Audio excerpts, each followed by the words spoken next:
Greetings, mortals. I am Natus, one of the rulers of Hell, or specifically Manga Hell. And today, well, I was planning today we will be making a live stream, but unfortunately there's been some interference in Hell. And turns up to trying to make live streams in Hell is a bit difficult since we have a lot of villains with electricity and them interfering with stuff. Don't worry, I make sure they all died bloody and murderous deaths. So, with that being said, I've decided to continue with the topic I was going to make for the live stream just in a normal video sense, which is to review all of the series that I usually review, with your exceptions being Irumakun because it hasn't come out yet, and the unofficial translations for Black Clover, My Academia, and One Piece. Kinda sucks that we're going unofficial here, especially when it comes to some dialogue, but what can you do? But anyways, with that being said, let's get into the first series we'll be reviewing today, and that is the Four Knights of the Apocalypse. So we start off the first page with art in that top portion of his outfit. You know, that one weird kind of religious looking outfit where we actually see through his helmet, which I do have to question. So some of the knights have these like helmets where like it's very little to see through, like Ironsight for example, and Talisker. But Art's helmet is like just covering this for his face. Does that mean people don't see that, or they do see it? Hell, I think in the last chapter we actually did see his face for a little brief moment through it. But anyways, the title of the chapter is the corner. The corner? I'm guessing it's just supposed to be corner. Not sure why it's there in there. But anyways, we start the chapter immediately where we left it off with Percival cutting through one of those that magical dark creature's horns. As we see that giant horn fall on the ground as the dog starts to scream like woohoo! And then we have Percival flying in the air, which the way it looks in this battle looks like the Chibi Percivals are like holding him up. As Percival's like, I did it! But how? And then we have Sin explaining to him, he's like, weapons enchanted by magic earn more than just the magic traits. It doubles or triples the blade's length and destruction force too. So yeah, I'm guessing that's the explanation that we got from I think we got that explanation already from the 70 Saints, but it's good to remind people since let's be real here, not that many people are gonna know that from like I feel like after King joined the 70 Saints or rejoined the 70 Saints. So yeah, I guess it makes sense why we have a bit of a reminder. But anyways, the giant dog regains his composure, starts slobbering, and goes at Percival to strike him. As it's like, and if the magic itself sells destroyer type, the weapon can pick back nearly the 10 times a punch, which considering the fact Percival, I believe, supposed to be like all types of magic, it makes sense. And also we see the sword like boosting up, like it just seems like the way Percival, just seems to be shown as like Percival holding his sword and like the actual amount of coverage. Which we also see the chibi Percivals around it. And then we see Percival immediately cutting another horn of it. Of that creature. So yeah. And then we have Donnie be like, oh sweet, way to go. And now it's like he's slicing those antlers like cheese. Which is true. And we have Albert being a bit upset. And we have Percival be like, you see that guys? This thing cuts great. And then we have like swinging his sword left and right. And then we have Anne screaming at Percival be like, don't let up yet! As we see little chibi Percival, well, the real chibi Percival, not the little creations, as the giant dog is going there to bite him open. But luckily Percival is able to dodge immediately. Oh no, oh, actually no, it seems like he actually ate Percival in it. It kind of looks like he escaped, but I guess he didn't. Then we have Albert being like, good job, Kelly. Now tear that boy to shreds. As Anne runs towards us, he's like, Percival! And all three of them, Anne, Nazir, and Donnie start running. And then we have Don be like, yo, Nasians, help him! As Don is like immediately on it, snip. As he makes some kind of weird, I'm guessing some kind of mist. Espresso is inside Kelly's mouth, and he's like, I'm not gonna be eaten that easily. So I guess he made like a shield to keep the dog's fangs in it. And then we have Misty Rain Belladonna as he goes into the dog's. I was like, and we see the dog's eyes, and he falls asleep. So yeah, and Percival then comes down the mob, and it seems like boinging all over. And now he's like, now he lands fully in like this kind of like a jelly substance, and then he explodes, and a bunch is that jelly substance explodes, and a bunch of cheap Percivals coming from it. Which I'm starting to want. I'm really feeling like Nakaba is really liking these cheap Percivals. Then we have now it's been like, Percival, are you okay? And then Percival immediately responds like, yeah, somehow, thanks, Nazians. So yeah, I wonder if this is supposed to imply that Doc would have actually been able to beat Percival if the fight continued. It's kind of I feel like the Percival would be able to kill the Doc either ways. So anyways, then we have Ambi like, ugh, I was so worried over you, and then the was like, I kind of got carried away. Which again it seems to which applies that Percival could have defeated him even without this help. So yeah, a bit of a weird power, but I guess it's fine. We'll see how this is going. They're not a bit like no, as he's trying to calm down Percival and Anne. Which let me tell you something, not that you better not. Couples usually fight, and whenever someone gets in the middle of that, they usually end up being the worst. You should be like Donnie, who's just staying around, and also now, anyways, Donnie starts speaking now to deal with Artbag, that holy knight, and then we see Artbag running for the hills, like seriously. When I say running, I mean running.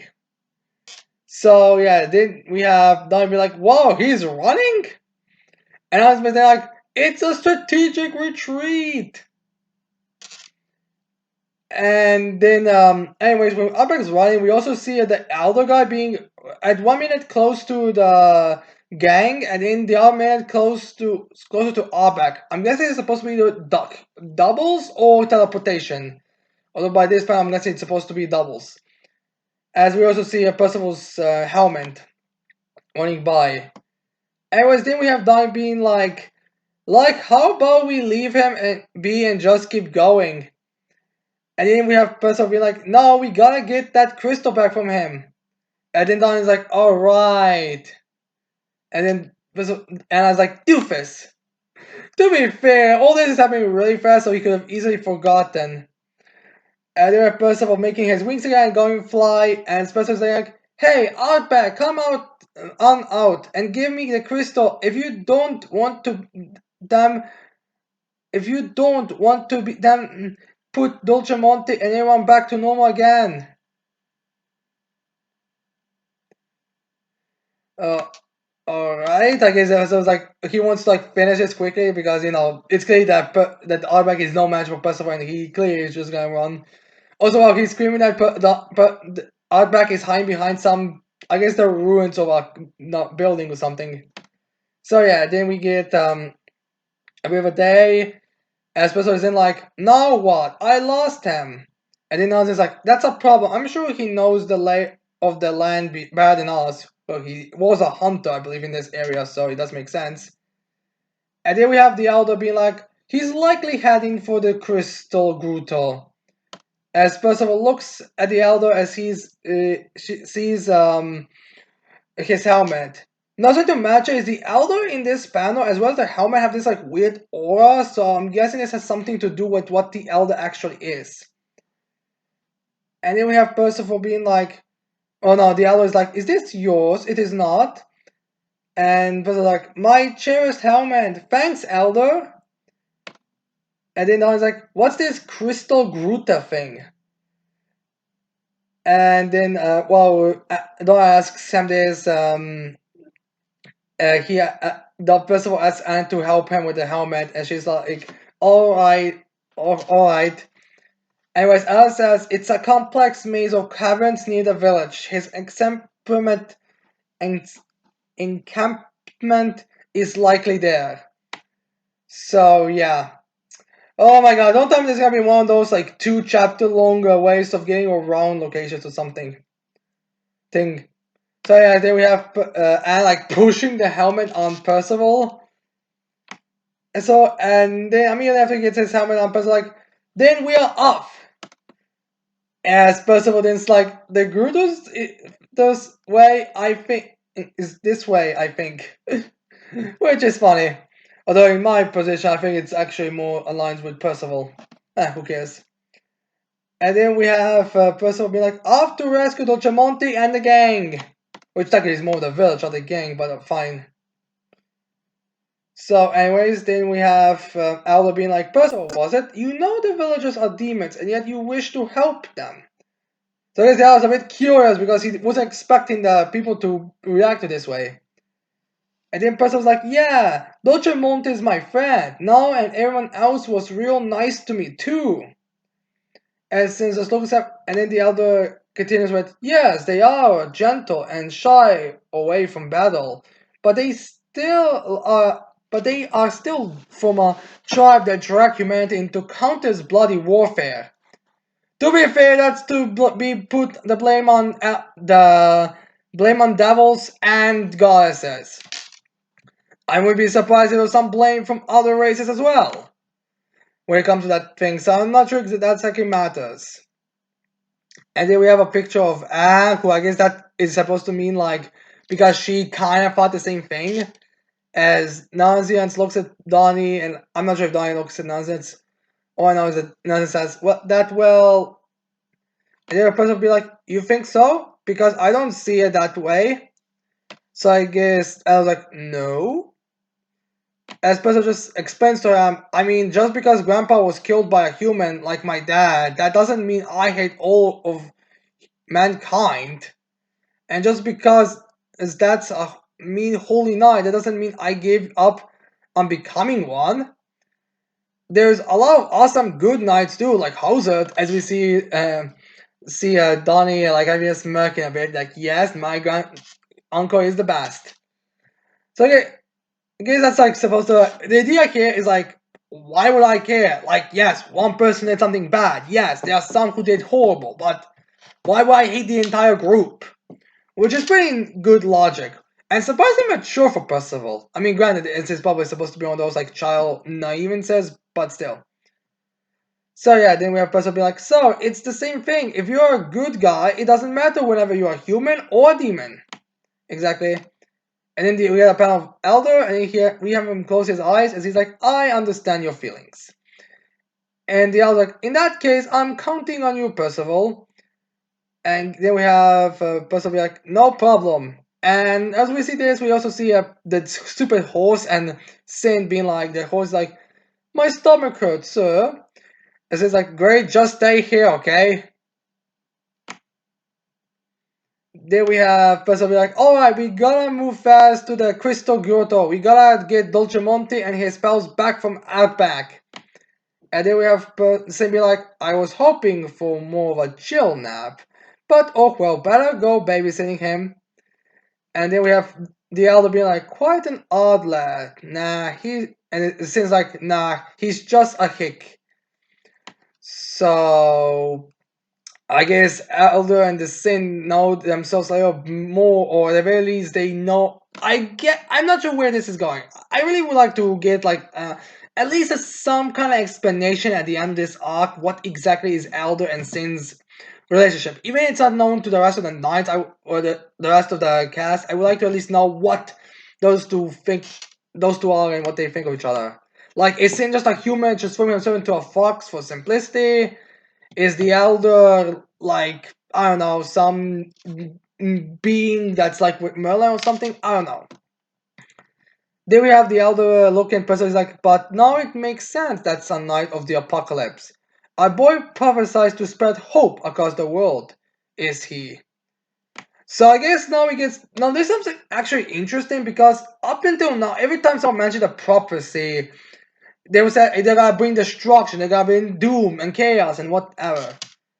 But in this case, it seems like to be implied that there's a prophecy with them where they bring hope and glory or good stuff, basically. So yeah, that's interesting. So anyways, then we get cut to a bit of a different scenery as we see them walking, as we see Percival looking up, as he sees like a mountain, well not a mountain, he sees like a hole, like a cave with crystals in it. As he's like, look, this has to be it. As Nazak seems that way, check out those crystal rock walls. Which is true. Also, Neon's like the only one who's like, hoof, hoof. Which you gotta give, which is kind of funny. Like, Don is supposed to be like the weakest of the group when it comes to combat, but he's clearly not the one with the worst stamina here. So, anyways, then we have Sin being like, that creepy magic force again. His, I bet. So, yeah. This is interesting. Sin said this creepy magic force again, so I'm curious if he's talking about Artback here or something else. I don't know. They were supposed being like, let's go. And I was like, yeah. And he's like, don't go blundering in this. It's a bound to be a trap, goes would say. Then we got Black Panel as we see them inside the cave, and then we have something like that. Like the elder said, it's really twisty in here. Let's watch we don't get lost. I guess it's Nazians or Sin. They will have being like, but it's pretty. They will have done being like, are these worth money? And then we are having, I'm guessing, Anne being again, how unromantic of you. What did you expect from Donnie? And then we have Percival be like, guys, watch your step around here, okay? As it seems like Percival hit himself in the head again. And then we have Donnie even say to him, and your hat! Which is a pretty funny joke. And then we have, I'm guessing, Nonsense be like, this is getting intricate. And then we have Donnie be like, come on, you holy roost, you got Donnie coming after you. Funny how Donnie's acting like the big shot here. And then we have Percival be like, the tight, the other would never fit. So I guess that's the explanation why Aloy didn't come along, because he's too big. Which is true, like the guy's even big amongst humans. Then we have Anna being like, you're that sure of yourself, Donnie. How bold. And then we have Annie walking to Donnie and pushing him in front as Chibi nods and Chibi Percival look at them. As Anne's like, right, I'll let you take the lead then. And then Donnie's like, hey, stop that. I'm guessing Donnie's gonna be like Usa from One Piece here. And then we have Percival be like, Percival's like, but maybe Donnie's right. As Nan's like, how so? And then Percival explains to them like, I feel like he was the weakest holding that I fought so far. As Anne's like, yeah, a real military amateur compared to Ironside? To be fair, Ironside is one of the strongest, I would say, amongst Queen Arthur's knights, so it's not really comparable. I feel like, although to be fair, that she's the only one who she actually knows, so maybe that's why. Which then we have Naz be like, that's why I'm concerned about his magic force. He never tapped into it while fending off Percival and Anne. So it's not the destroyer or the enchanter type.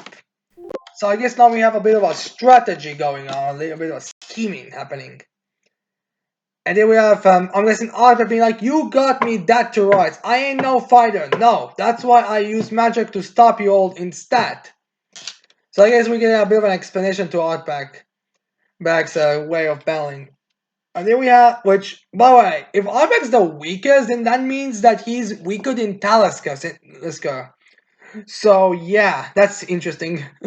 So I guess Anne is actually below Talisker in terms of combat, and Artback was able to deal with her pretty decently. But anyways, Anne's then like, Art, where are you? As Vincent's like, the crystal's echoing is hiding his position, which is true. And then we have Art like, but it takes a while before my magic takes effect, you see. If I don't lure you all into this maze to slow you down, I would have lost easily. So yeah, there we have Percival joining his sword. He's like, try and stop me all you want. I'm not gonna lose. And then we have Don be like, he's right. We are gonna drive you against the wall, okay? And then we get a close up of Art, which we still don't know where he is. I'm guessing he's probably hiding somewhere, like very cowardly, like probably behind a crystal or something. And he's like, "You kids are all talk, huh?" Comes to the guy who can't fight. And then we have, yes, we have Art behind a crystal. He's like, "But be careful now. The corner might be doing the cornering soon." So yeah, then we have Albert like coming from it, and then we have Percival be like, "Just show yourself too," which seems like he always doing. Like this crystal doesn't seem like it's just a reflection. It seems like he's already behind it. Although maybe they don't see the crystal. And it was in Percival's helmet. Is suddenly covers his eyes again. He's like, "What?" And then Percival's like, "I can't see of anything." And he's like, "What are you doing?" I guess that's Alias. Then Percival's like, my helmet's only got bigger on me. And then we have Nice be like, oh, that's odd. It's gone all dark. Because now it's just also got got Nice's head is also bigger now, or the base is bigger for him. And covers his eyes as well. As Don is like, not you too, nonsense. And then we have Anne be like, ah! As nonsense or Don is like, what now what is it? And then we see even a baby Percival with his clothes coming down as like he's butt naked. And then we're like, why are you stripping down right here? I guess they haven't realized it yet. As we see the helmet becoming in more, and then we have a child dying. Like, wait, Percival, you look weird. And then we have Nani be like, look at you, Donnie. And then Donnie looks at Nani. He's like, Naziant, is that you? And then Anne is like, you're kidding me. Are all of us turning more and more into babies? End of chapter. So yeah, this chapter ends with Percival, Anne, Naziant, and Donnie all becoming babies. And the funny thing is, Anne is even like trying to cover herself with the clothes where the other ones just seem to like whatever. Be, like Percival's just like this. So yeah, it's a bit funny to see this. I'm guessing that when they get reversed back to normal, it's gonna be even funnier.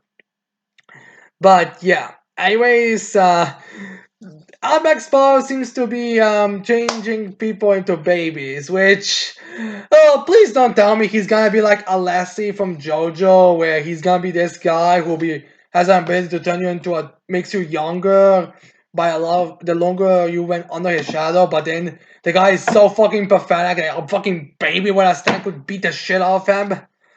Oh, I hope that isn't what happens. Like Outback's pretty decent as a character for now, but I really don't want that to happen. So yeah, this seems to be like what's happening. Now I'm guessing they'll either find a way to counter it, or maybe find a way for him to trick him into like bring them back. Like maybe they got a fake Percival's death, and then oh I died with him. I can turn it back, and then when he like does that, Percival is revealed again, and he like slams Art back down. I'm not sure. I think that's what's gonna happen though. But yeah, that's the end of the chapter, pretty much. There we go. Now, since this is also more of a special supposed to be, I'm also gonna be reacting to Eden Zero. So the next chapter we'll be reacting, or the chapter we're gonna be reacting to right now, it's Eden Zero, chapter 165, Fork in the Road. So we start the first page with color as we have Exonia, I believe, or something like that, starting to speak. She's like, a fork in the road. Wow, talk about beginning the chapter with the title as well as its actual title. And then we see what she means. As we see her talking and she's saying, sometimes we see two paths before us. And at those times, we must choose only one path. And then we see Aziona choosing a path, and she's like, we'll never know what lies on the path. Not choice, but that path to leads to its own world. and perhaps there exists a you who is completely unlike the you are now. Interesting words here. And then we see the page, we see the characters there, and we see them also in color, like we see everyone, which for some reason I feel like Witch is naked here while Rebecca is in a swimsuit.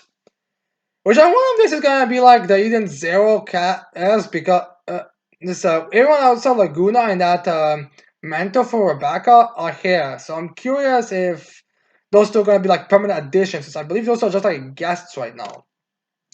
But anyways, then we cut to the location they were at, as we see a lot of rumbling all over the place. I guess the explosions or whatever.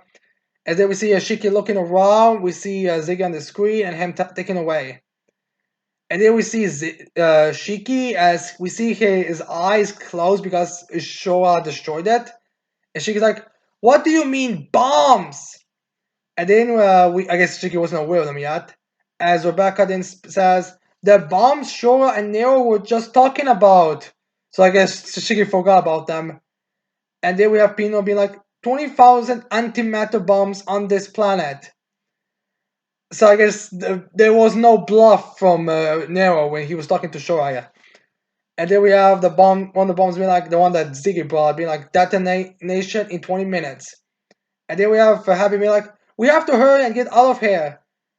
And then Shiki's like, wait, can we stop them? As Pino responds to him, it would be impossible. And then Pino gets like this kind of serious expression, and she's like, the terminal is down. He used the independent all-link system network to activate them. And she's like, what's gonna happen to the planet? And then Pino's like, I estimate it will be destroyed. And Shiki's like, but there's lots of people on this planet. I know how you feel. And I guess Rebecca's now speaking. She's like, I know how you feel, Shiki, but there is nothing we can do. And Shiki's then like, no, I'm going to stop it. And so we're like, Shiki, we have to get out of it if we want to live. And then she's Shiki looking at Rebecca, and then Shiki's place changes for outer space as he's there where Ixiona, I believe, or what was her name, was speaking before in the color page, as he's seeing two paths. And then Ixiona, I'm guessing, speaks to Shiki as he's like, Shiki, you are at the fork in the road. One path leads to escape and survival. The other path of rash action leads to death. Now, something that I should mention is that the path that she chooses is the path where the where leads to rash action leads to death, while the other one, the one that she didn't choose, leads to escape and survival. So yeah, I want she chose the path rash and action leads to death. So I'm curious. So I didn't want to be like, you must choose for yourself. Now, which path will you take? And yeah, for Rebecca be like, Shiki! As I guess he was a bit out of it for a second. And then Shiki thinks a bit, looks down, he's like, let's get out of here. Which is not the path that Exonio chose. And then we see the ship that Eden Zero has crashing through as Rebecca's like, the Aqua Wing? And then we see Hamura, Jin, and his sister there. As Hamura's like, what has happened? Eden Zero has detected a large quantity of explosions. Jin says it's like, and the people, they are all panicking. As then Happy's like, you came for us. And then we have Wise being like, whatever, we gotta get back to Eden Zero, get on. And then she's like, no, wait, Shore needs. And then he looks where Shore was defeated and he's gone. And she's like, where did he go? I'm surprised Shiki's gonna try to save him, considering everything he has done yet. Although I guess, to be fair, he did also was thinking about saving everyone on the planet, so I guess it does make kind of a sense why he would also try to save Shora. He's not Black Clover levels of not killing someone yet, essentially.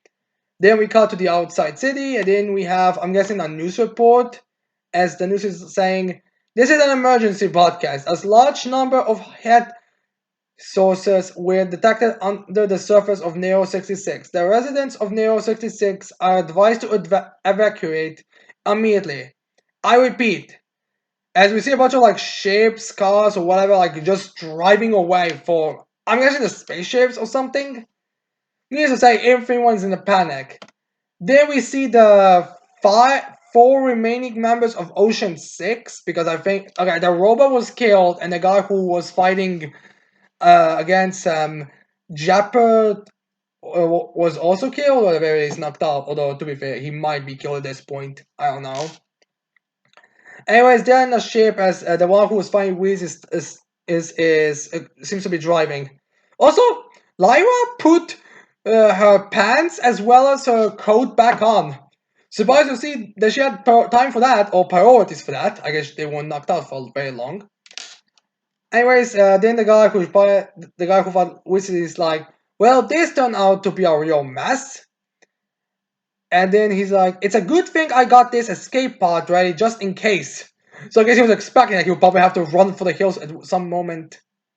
And then I believe Merlena or something thing is like, we are leaving Prince Shore behind. As Lyra's like, he was fun to hang out with, but I just can't with him anymore. Which is true. I mean, he because of his trying to blow up, killing his father or Ziggy, either one.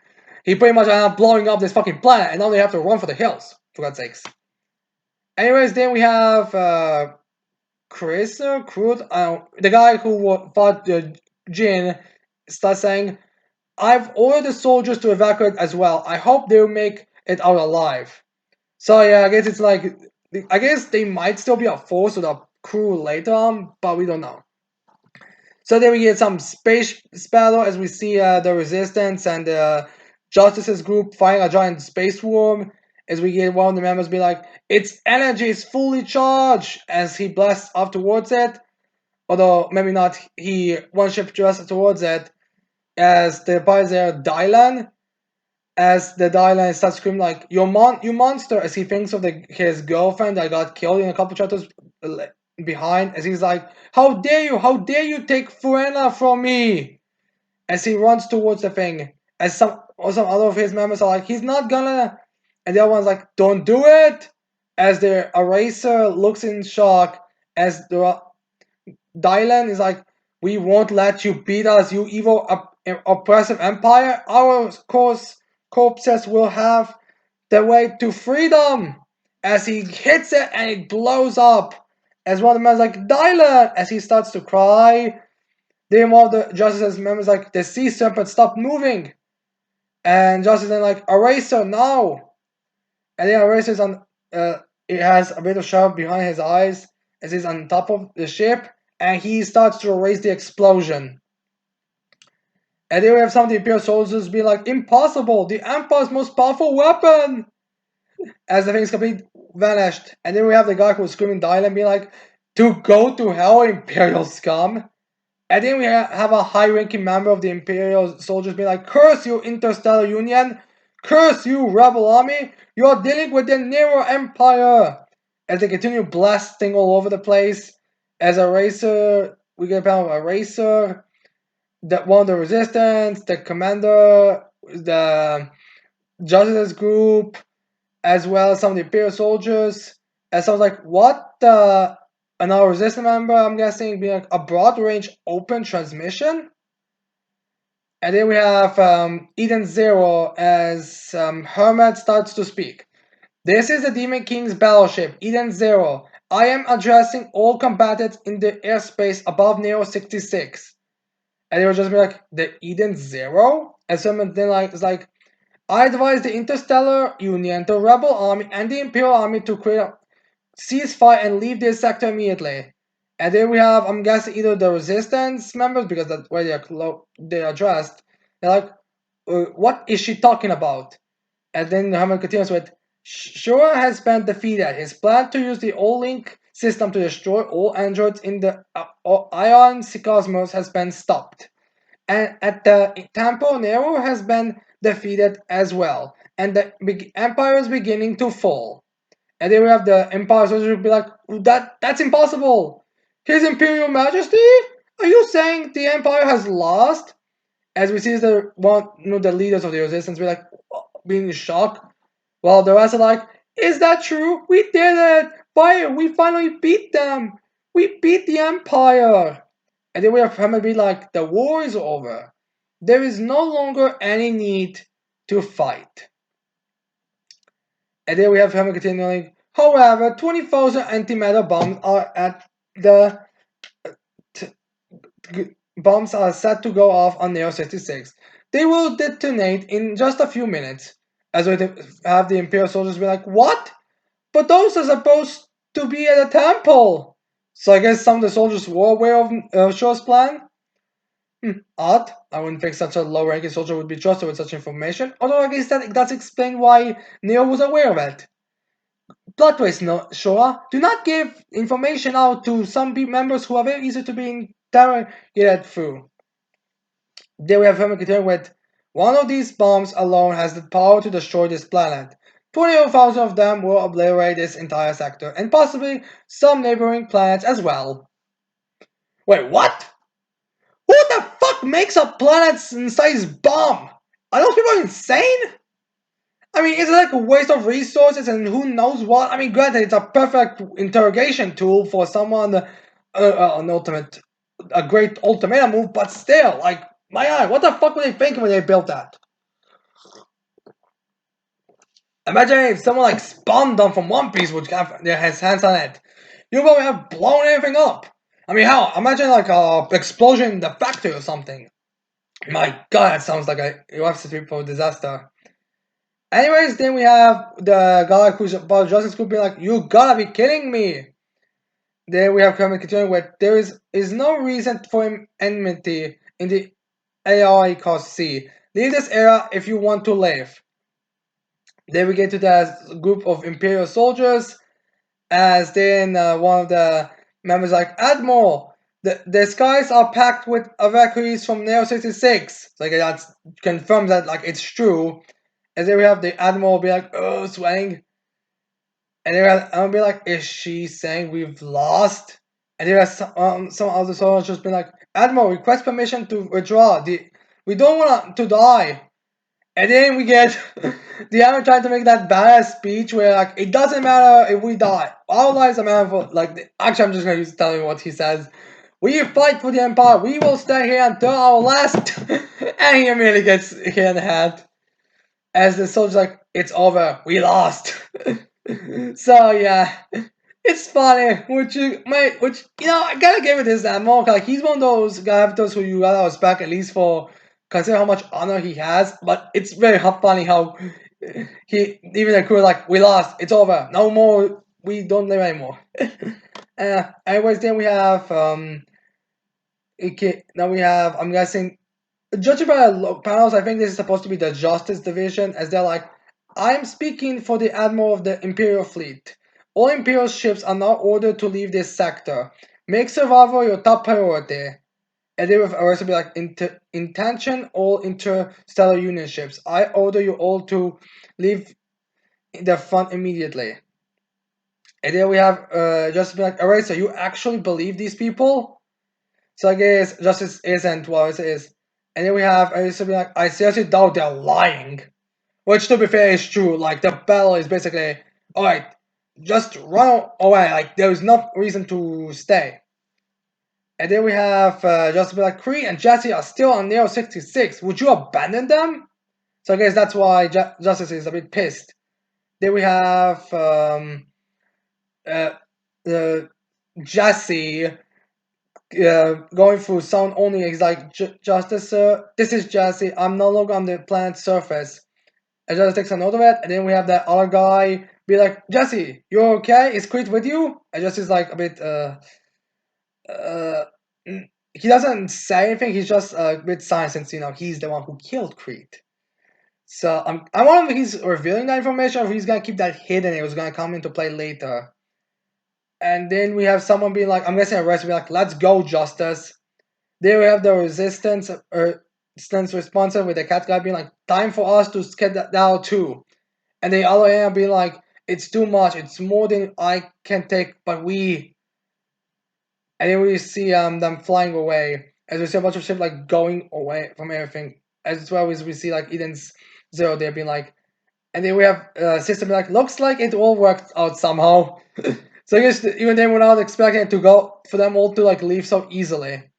They would see like Chibi Hum and be like, "Can we not make the extreme introvert do the speeches?"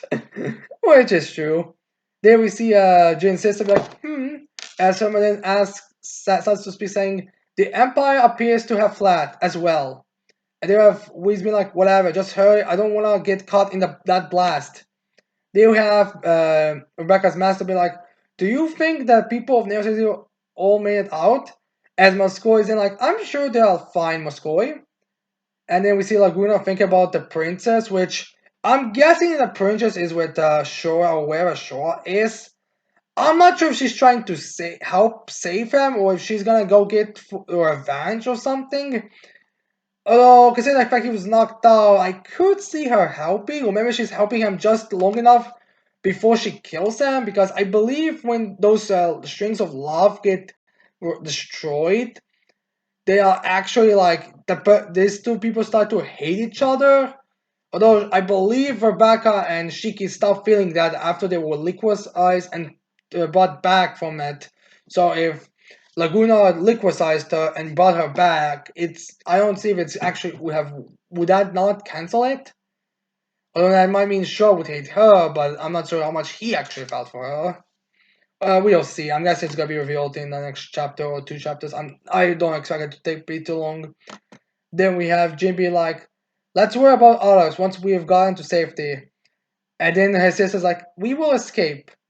And then we see Helmet look at something and something beeps. And then we have uh we got to the infirmary as we see Shiki and Rebecca looking at Witch. Is Shiki's like, "What a relief, you're okay." And Rebecca's like, "Witch!" And Witch is like, "I'm sorry to have worried you. You have been badly hurt, Lord Demon King." And then she stands up and she's like, "I guess, but I'm fine as long as everybody else is okay." And then Pina's like, "Do you know everything that is going on, Miss Witch?" And then we have Witch being like, "Yes, the four shining stars are in constant contact via data link." Which something I went here is that apparently that they being in contact makes no sense because what was the point of them looking for one another?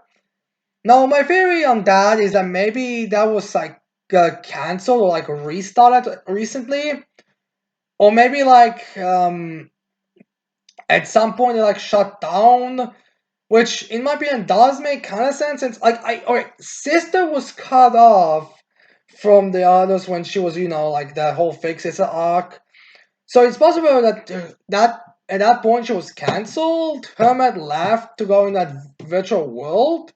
So she might have console at that point, which I think we went into stasis and on the next Demon King. So I think it's more like no one was actively like active enough for them to actually do this.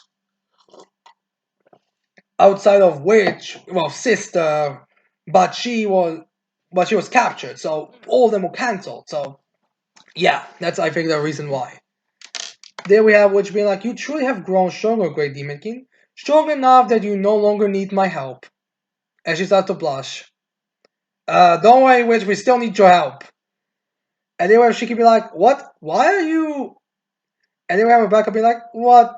Oh no, actually that's supposed to be Witch. And she's like, "What is the matter with me? I feel something resembling joy and sadness. I cannot understand this programming." And then Rebecca tells her, "Well, you are basically like the Eden Zero's mom after all," which is true. Which is like the Eden Zero's mom. Which wait, are the numbers on the Android supposed to represent in what order are they going? Is like number 4 the youngest or is the number 4 the oldest? I don't know. Maybe it's like a coincidental number or something. I don't know.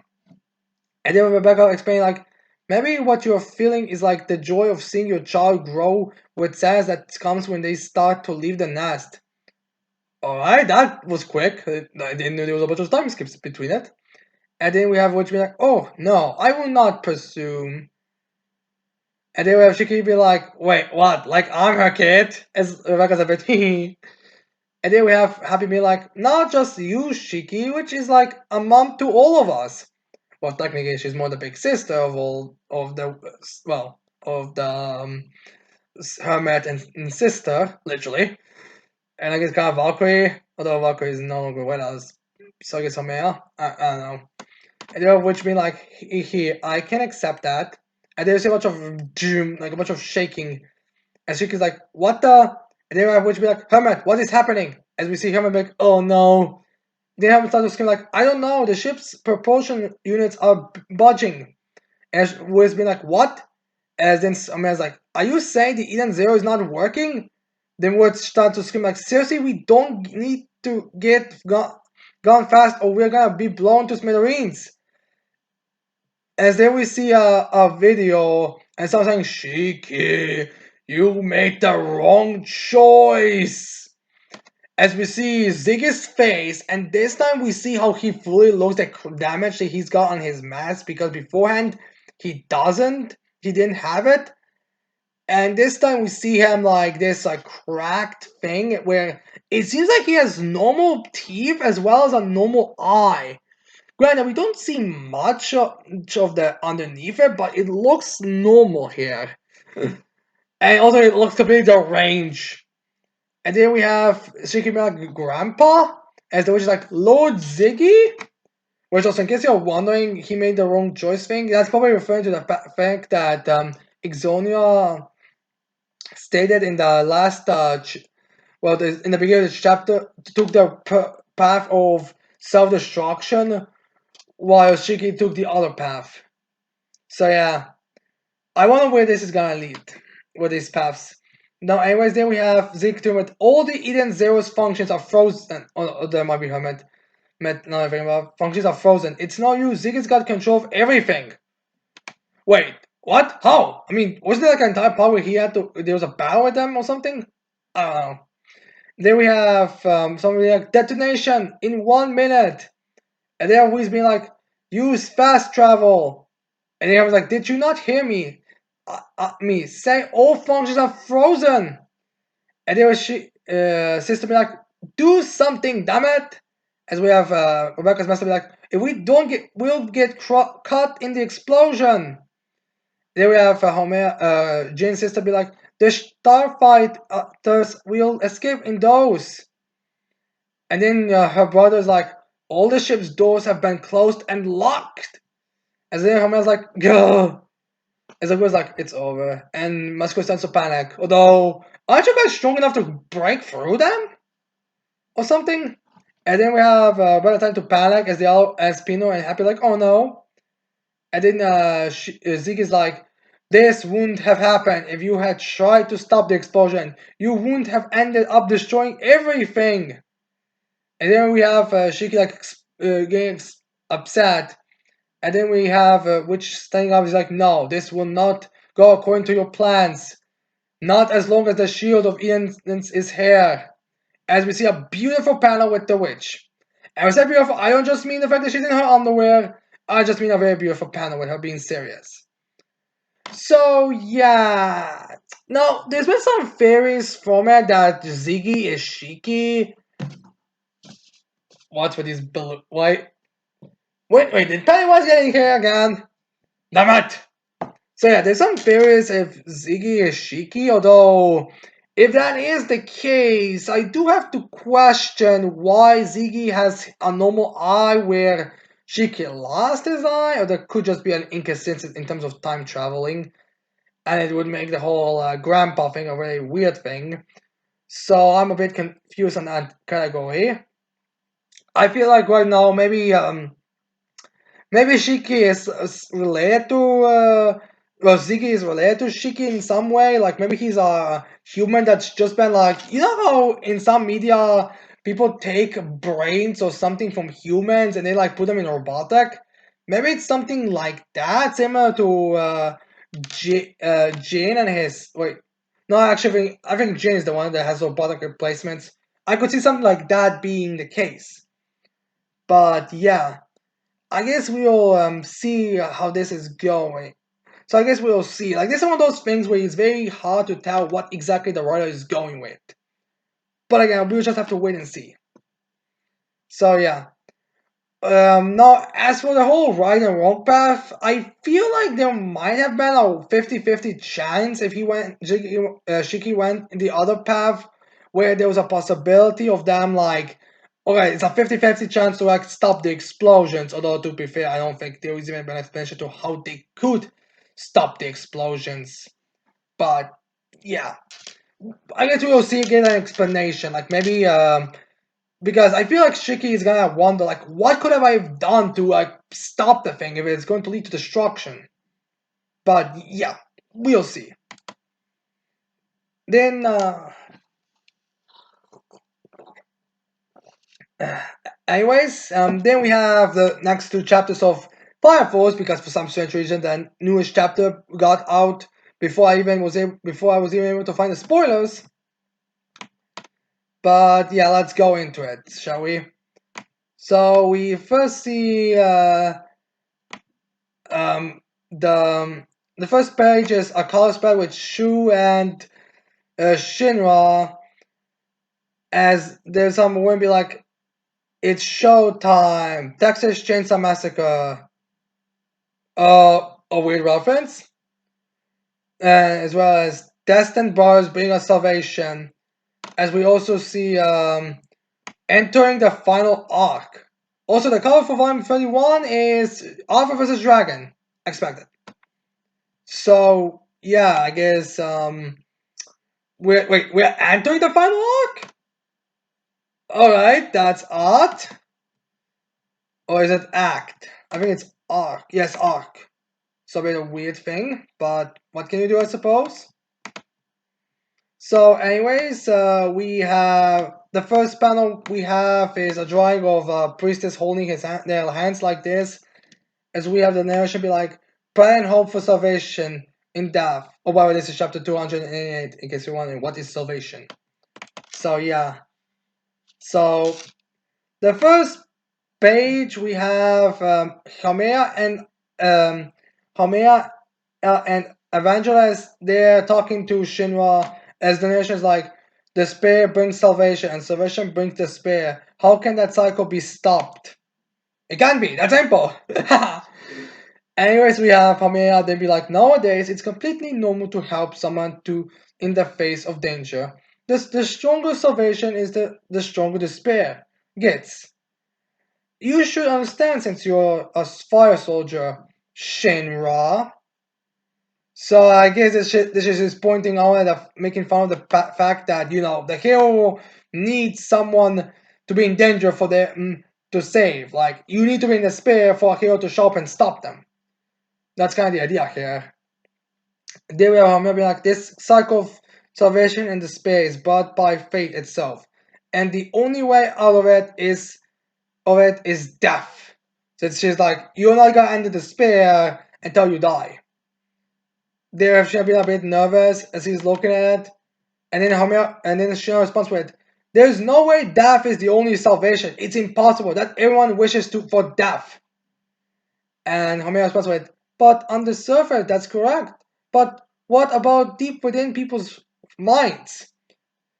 Even people who held life in high regard and hope for salvation still choose death as a chance to take bad by it."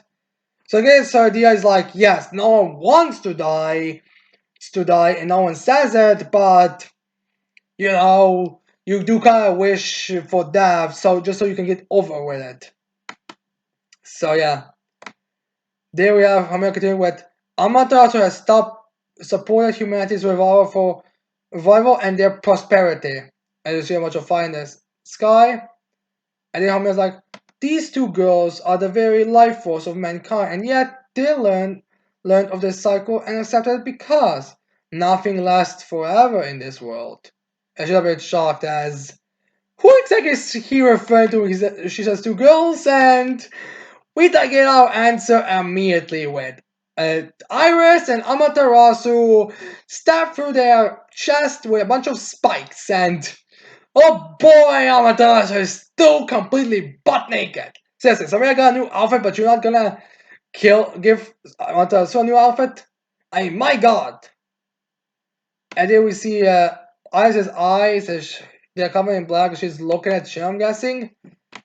And then we see a face of pure despair on Shinra as he's like, no way. And then starts to cry on both her eyes as she's like, she accepted the salvation of death that I offered her. As then Shinra's like, don't try to make it sound nice, you murdered her. Wait, she's already dead?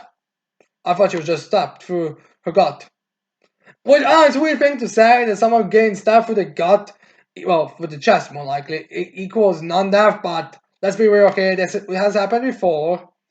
And then I should be like, brother. And then Shina speed jumps towards Homea as he wants to kick her, but he's being blocked. As Homea stops crying, he's like, what will you do then? Kill me?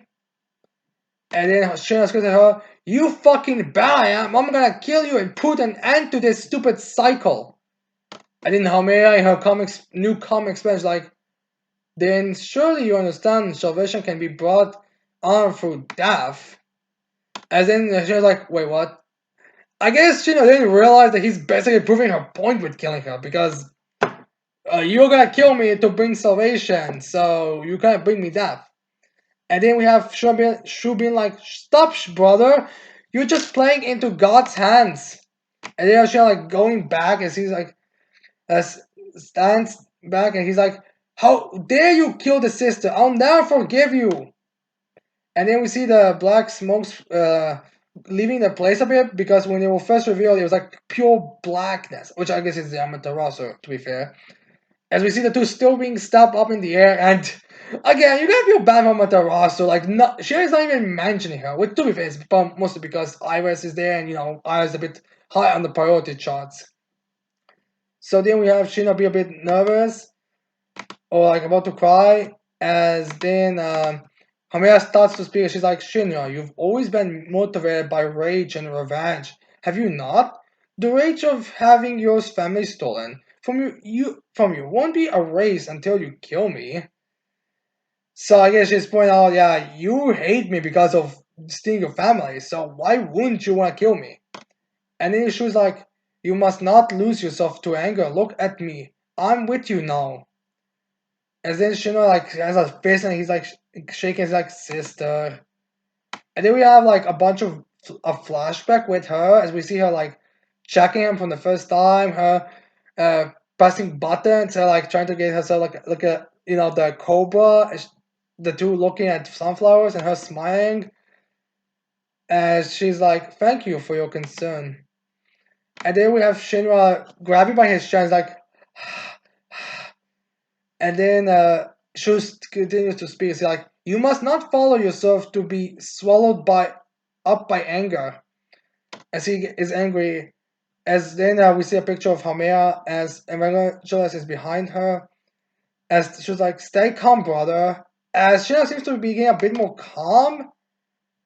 And then we see a panel which Iris being stabbed through her chest. As well, about a panel of it. As Shu can also speak with anger is the best trigger to bring out death and despair, which is true in a way. As Shu's like, you're right, thanks, Shu. But Shu also, well, he says that Shu still like has this face of hatred. And Shu's like, calm yourself, you can do it, brother. And then we have Hamea be like, the relief after achieving revenge may suppose your anger, but the feeling will never truly disappear.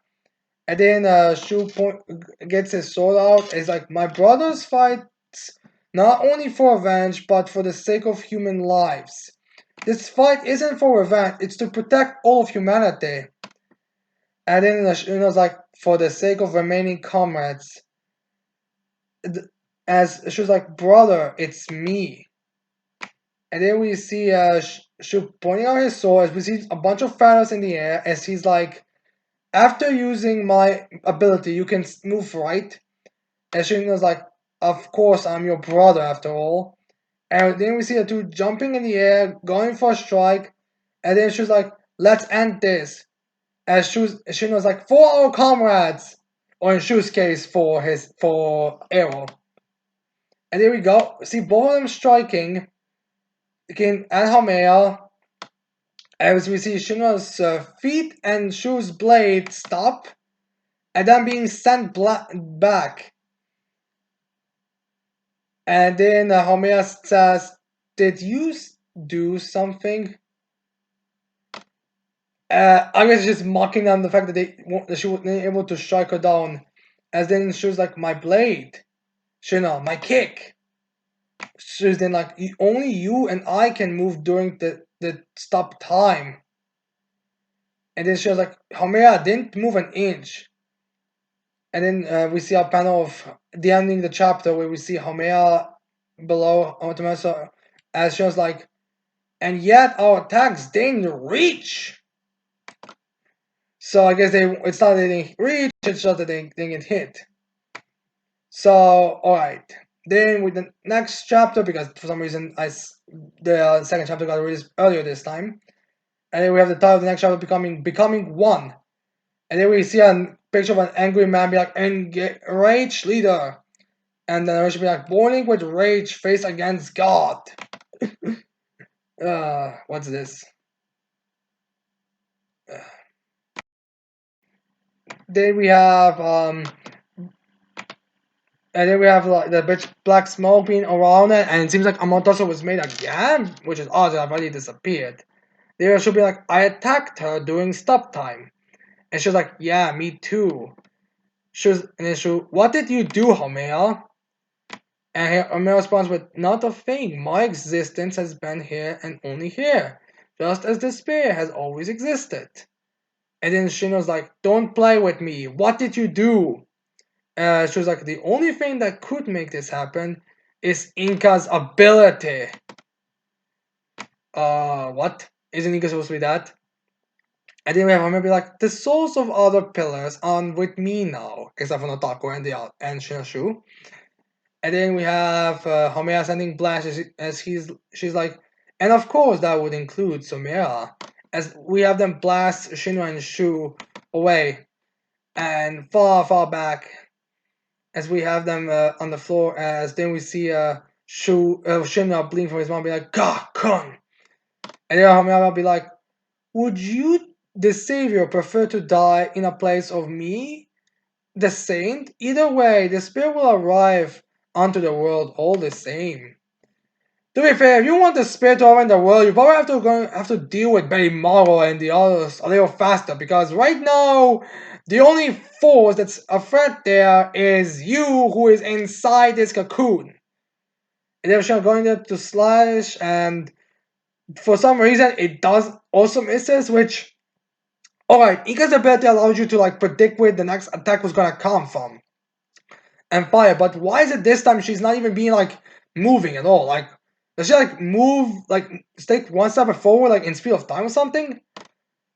And then she was like, "Damn it, I know I should be hitting her," which is true. Like, even if you have the futures, I don't see how you could avoid it. Unless if there's something like Amaterasu's ability. Maybe sisters? I think it's more likely to be Amaterasu's. Then we see a panel with Homea. And then I'm guessing Homea again attack with Sumera's ability, or that's, oh no, look at the color, it might actually be Shino just kicking at her. You know, that whole multi-kick in a second or something. And then Homea be like, "It's useless. Fate itself has decided that I can't be touched." And then she was like, well, Shino's like, "That doesn't even make sense. Stop talking crap." Alright, Shino, what exactly has been making sense in the last couple of weeks? Well, a couple of days or chapters or whatever. Like, the battle has literally been between a fucking suicide cult who make copies of people. Those copies are somehow not only are so much weaker than their real version, they get slaughtered in one shots, and all a bunch of other nonsense. Then we have Shu, who supposedly isn't bleeding, as he's like, "Butter, don't be rash." Then we have Hamea grabbing the floor and uses Hamea's ability to like make a giant explosion to send Shino back, as she has been sent back and bleeding even more. But he luckily regains consciousness, and as he's on the floor, he's like, "Let me get this straight. Even if we defeat Hamea, if I die, the world falls into despair. Then what the hell are we supposed to do? So I guess Omeya's like pointing out, Shino's like pointing out, like, alright, what exactly am I supposed to do here? Am I just supposed to like sit here and wait to hopefully people will stop thinking about the spell or something? I don't know. As Shooting's like, calm yourself for starters. And it's just like, your despair of death will not only become a trigger for the great cataclysm that will destroy the world. So I guess, again, Shinra has to come. And then we have Shu being like, the only one who controls the end of the great cataclysm is you, brother. You're the savior, and the saint has no say in that. And she was like, I'm not gonna die. I'm not gonna be swallowed up by rage, but I will stop Haumea. And then she was like, I fight for the sake of humanity. And he goes again for the hit, again does nothing. And then she'll be like, my death won't be one that's spared by the likes of you. As he continues with Shuno placement about as well, as he's like, we have to surpass her. And then we see probably like the most evidence that something it's not Inga's ability, because we see both Shinra hitting her and Shu hitting her, but unlike normally where you would have an impact, it's just that it's going like through her. So I guess this is Amaterasu's ability. And now Hamia uses Sumia's ability and blasts Shinra and Shu away. As Shinra's then like, for the sake of my comrades. And Somea is then like kind of like in a tired expression, which is probably because of the repeated dialogue at this point. Just like, but have you actually managed to protect the people most important to you? As we get a flash, see a picture of Iris as Shinra gets completely filled with rage at a comment, which, the comment is very simple, and what she's saying is one of those, it's not like it falls, but just saying it is really pissing him off. And then we have Shu being like, brother, with Homiya being like, the flames of rage can only be extinguished by the death of your opponent. And then we have Shu being like, brother, and Shuna was like, it's okay. And Shuna was like, revenge will turn me into a devil. And then Homiya is like, it is also true that you became a hero thanks to those very flames of vengeance. Perhaps all this time you masked your actions and claims behind a so-called sense of justice because that sounded nice. Oh my god, this is gonna be another one of those dialogues where like, what the heck are you talking about? Which honestly, Shino's face right now even also it shows us exactly what I mean. Like he's like, what? Then I'm assuming either he thinks, then we have someone saying the saint's words bear to no hesitation. He could tell it was absolute justice, and all their righteousness did nothing but frustrate him to his core. I'm with this narrator, which again I'm wondering if he's actually hearing it. And then we have Shinobi like, I'm a fire soldier, not a devil. I fight for the sake of saving people's lives. Then we have Naruto again being like, but those words were as weak as a small fish struggling to go up a waterfall. Their weight couldn't be compared to the words of a god who spoke the consciousness of humanity's subconscious. To be fair, this waterfall seems to be more like a fire than water, so I'm not really sure if the problem is the fish can get up. There we have a bunch of like clashes between everyone, like a bunch of destruction everywhere with Shinra. I'm not sure if Shinra is also participating, I'm gonna say he is. As we have narration be like, humans have persisted on living purely by facades and lip services, and that pretense is often opposed to their true feelings. Humans were originally savages, true to their instincts. Civilization's advance surpasses that. Getting into the slashes, then we get a bit of a different spectrum from the slashes. Where they should be like, so what are his true feelings? The answer is extremely simple and awfully instinctual. And we see how angry she will be like, he wanted to kill her. So yeah, then we know she'll be like, his salvation only exists in her death. Although even he understands that this isn't true salvation, he still felt he needed to kill her. So I guess Shino admits that, like, yeah, it is not salvation, but I just wanna kill you. So there we see Shino in his background as we see him making like those blue flame wings. I think we have always saw them once. And then we have Shu coming before, and he's like, "Stop it, brother! This is exactly what Homea wants." And then we see like a surprisingly happy face from Shino. He's like, "It's okay, Shu. Don't worry. I'm not angry at all," which is surprising. And then we have Homea being like, "You're a terrible liar, Shinra." Oh, that's a bit of a funny reaction to it. And then we have Shinra being like, "I will fight to protect everyone." And then Homea being like, "Then how are you going to protect yourself?" And then we see a giant hole out of nowhere appearing before Shinra. Like, not before, I mean, in his gut, in the same area that I think Amaterasu and Iris had that, get like a giant hole in his chest. And then we have Hamea be like, "Your death will complete the great cataclysm, thus bring salvation to humanity."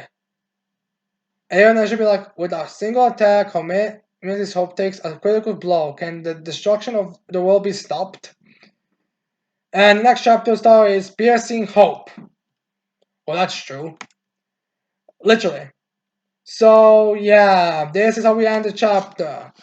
Now, considering the fact how meta we've been going with Fire Force, I would not be surprised if Shina is able to heal from this wound in some form or another.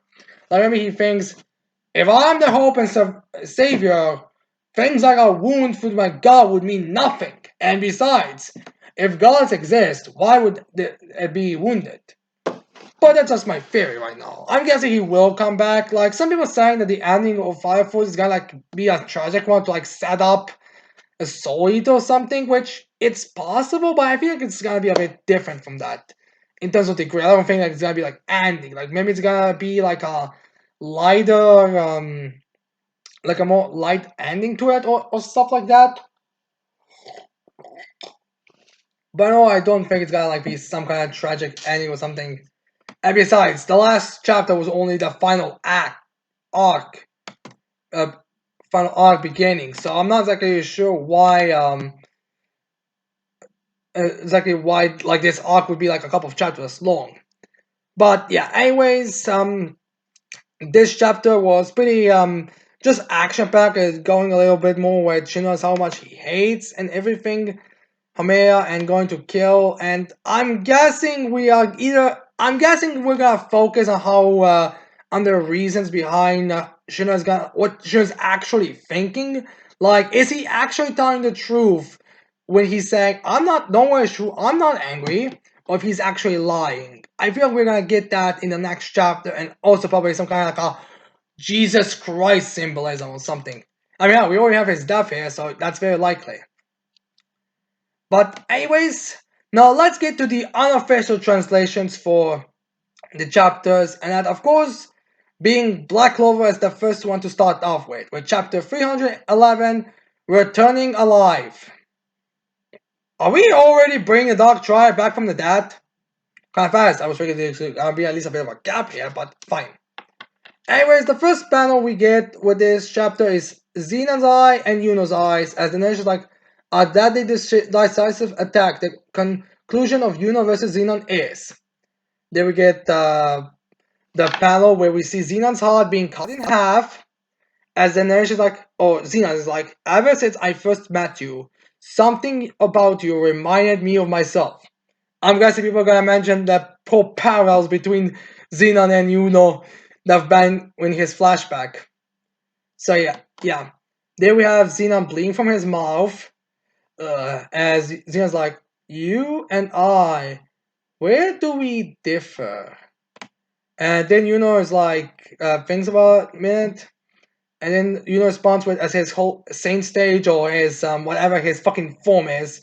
As Yuno's like, I don't know. I'm still in the middle of the vow that I made with him. So I guess Yuno kind of felt like Xena made a similar vow with a friend or something. Alright. And then we also see Xenon's horns disappearing as we see his flashback with Alan as like that means the two of us are rivals. as we see Xenon's clear bleeding, and I guess his black stuff moving from him.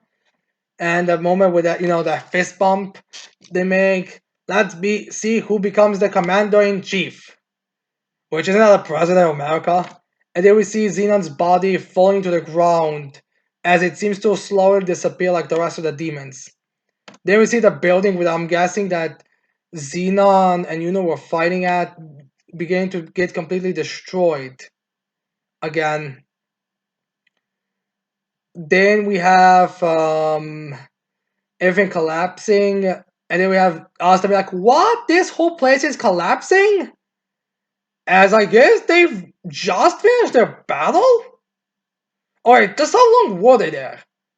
Anyways, Mimosa is killing everyone, and yeah, everyone's complaining about it being too much. Healing is true. True. I mean, seriously. I mean, Mimosa can revive 3 people, completely heal them, and still has enough power to heal them more? Then we see Nox summoning Plumedia, or healing Plumedia, I'm guessing, is more likely, and getting covered by him as he's like, it seems that defeated Xenon. And then we have us to be like, And then we have not being like, with this, all the Dark Tribe members have been defeated. Now, before we get to the next part, I'm going to be talking about this a bit. In this panel, we see Xenon still disintegrate amongst the rubble. We see what seems to be a decapitated Dante in his weird flesh state. And we finally see Vonica. Now, the thing I'm gonna be talking here is the thing is, the last chapter we had it set up like the Dark Triad are gonna be like reborn, or the way it was mentioned like reborn with undying bodies, die and be reborn. So with seeing stuff like Xenon dying here, Dante's decapitated head, which is the first confirmation that he's not, and still completely shadowed in the top part, so we still don't know exactly what that is. With being that, I could see them again still be revived, but maybe it's gonna be like a bigger and more different moment.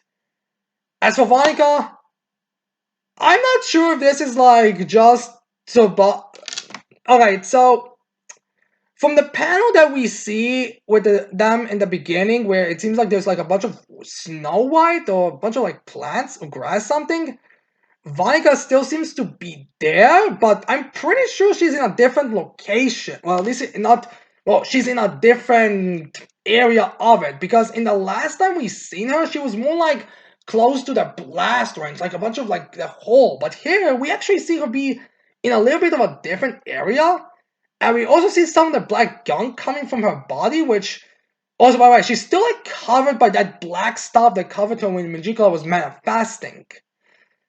And so I'm not sure if she's dead or alive here. I mean, she was said to be dying, but there's no confirmation that she's dead. All we know is that she's defeated. But again, if they're gonna get fully revived or whatever, it doesn't really matter. But still, it's kind of weird. I'm guessing it's gonna be explained maybe in the volume, since I believe this is like the after this chapter, there are like 3 more chapters for volume 31, so maybe that's gonna have more explanation. But still, it's kind of weird. Oh, by the way, Vonica is slowly Is like, I'm not sure if she's slowly disintegrating or if that black stuff is just slowly getting out of her. As well as she still seems to have the white thing, but I'm not sure if that's supposed to be like all of her conscious or that. I'm again not sure. Well, Xena's like already halfway destroyed. But yeah, I'm not sure where this is going. I'm guessing we'll see it in a time. Oh, by the way, some people have mentioned that Dante, when he was fighting Asta and Yami, or against Yami, he said that even if you ram a sword through his neck, that he will revive. So, again, question where things are going here. And then we have Nock being like, but then, why has the advent of Cliffa not stopped? As we see the cocoon still approaching. Which some people say that's where the Dark Triad and the Fourth Sugata Simmons are gonna be reborn with, which I could see it. Yeah, but there's still no confirmation of it. Then we see the Father Guardians, as one of them's like, damn, we keep defeating them, but they just keep coming after us. as we see like a bunch of mid-ranking devils by the looks of things coming towards them. Which I guess none of them have decided to run away at this point, which is surprising because the two low-ranking ones have already like decided to run. Well, not run, but stay there until they got killed by the mid-ranking ones. Then we see the Clover Kingdom, where again it's kind of amazing how not broken it is. As we see the characters like riding on the brooms all over the place, and then we see Marks as Julius collapses. He's like, "Wizard King, what's wrong?" And then Julius like, "Huff, huff, something." And he's thinking something's odd. Huff, huff. And then Julius like, "Somehow I feel like something terrible is about to happen." And then we see the plants growing from where I'm guessing that's where Morris is. And then we see like a bunch of the magic approaching, as we see Dorothy Oswald and Xenon's girlfriend on the rock, the bloody and defeated, as we have someone saying, "This has been wonderful." Dream magic, an invincible magic. Oh my god, is Magicula here? Has she only manifested? As Dorothy's looking at them, as she's thinking to herself, "I was led here by Noccoon's devil." So okay, that's what that chicken was doing. But then at one moment, as Dorothy's like, "But to think this man would be such a bad news, Nissan had no idea." By the way, Nissan is apparently what Dorothy refers to herself. So yeah. And then we see, I guess Majora got a new face. As we see Majora being like, "My magic combined with the power of a devil." Oh, wait, no, my mistake. Apparently it was much more as the one who was saying that type of stuff. I forgot. Like that, so, there's such different characters. I almost forgot. As then we see Morris with increased devil power, which I'm not sure if it's 50%, 60%, or whatnot. All I know is that he has like increased the percentages. And then we see him like holding a bunch of like corpses from the devils, as he's like, can even interfere with concepts. Tsu tsu tsu. Until the next gate opens, I'll be playing with you. And then we see Morris looking at Lotus, as he's like, although you do not interest me, I will forgive you if you withdraw your betrayal, Lotus-kun. Well, who thought that Morris had a soft spot for Lotus? And then we have Lotus be like, unfortunately, I can't do that. The world you're trying to create doesn't seem like the one where my family will be able to live a life full of laughter. As we see Lotus's arm being cut off, which is one of the more dangerous wounds that the heroes have actually been getting. Who figured that the fucking who would have thought that the fucking Diamond Commander would be the one who actually get the most serious damages after all the heroes? My god. And then we have Morris being like, family, sentiments, and something I no longer require, but I am but a messenger. And then we have, from Morris's forehead, a mouth appearing, which by the horns he's having, it makes it look like the devil actually has giant horns coming out of it from above their mouth. We don't do that, and we kill the ones who actually have, because those ones with those types of teeth are animals to us. And then was like for the strongest devil, Lucifero. As Lucifer starts to speak with, unlike Dante, you actually know what you're talking about. Oh, Anime's Balls Deep is gonna have such a field day with this line from Lucifero. So yeah, now this is again, now there's some debate if Lucifer is the strongest devil, Clifford devil, which I feel like he always was supposed to be the strongest. Like I can see the other two being comparable, but I always felt like Lucifer was going to be the strongest. I mean, even his name is supposed to be like the king of demons. I guess it does make sense. Now, by the way, there's actually some debate if this is supposed to be Lucifer or Lucifugus here, because Lucifer and Lucifugus are very similar names, which is something that we'll only be able to know it by the official translations. But I'm guessing this is supposed to be Lucifero. And then we have Lucifer speak with Magicula seem to think that no one took notice. Nevertheless, I was a good test run. We have no confirmation that Magic's alive here. We just know have Lucifer confirmed that he took a notice of Magical escaping, which also depicts the moment where Magical is escaping from Vonika's eye. Seriously, how the fuck does?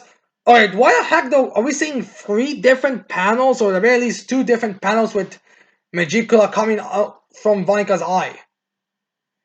Which again reminds us that she's covered with that stuff. Now, anyways, this will speak with the second gate will open soon. Once it does, I will come forth.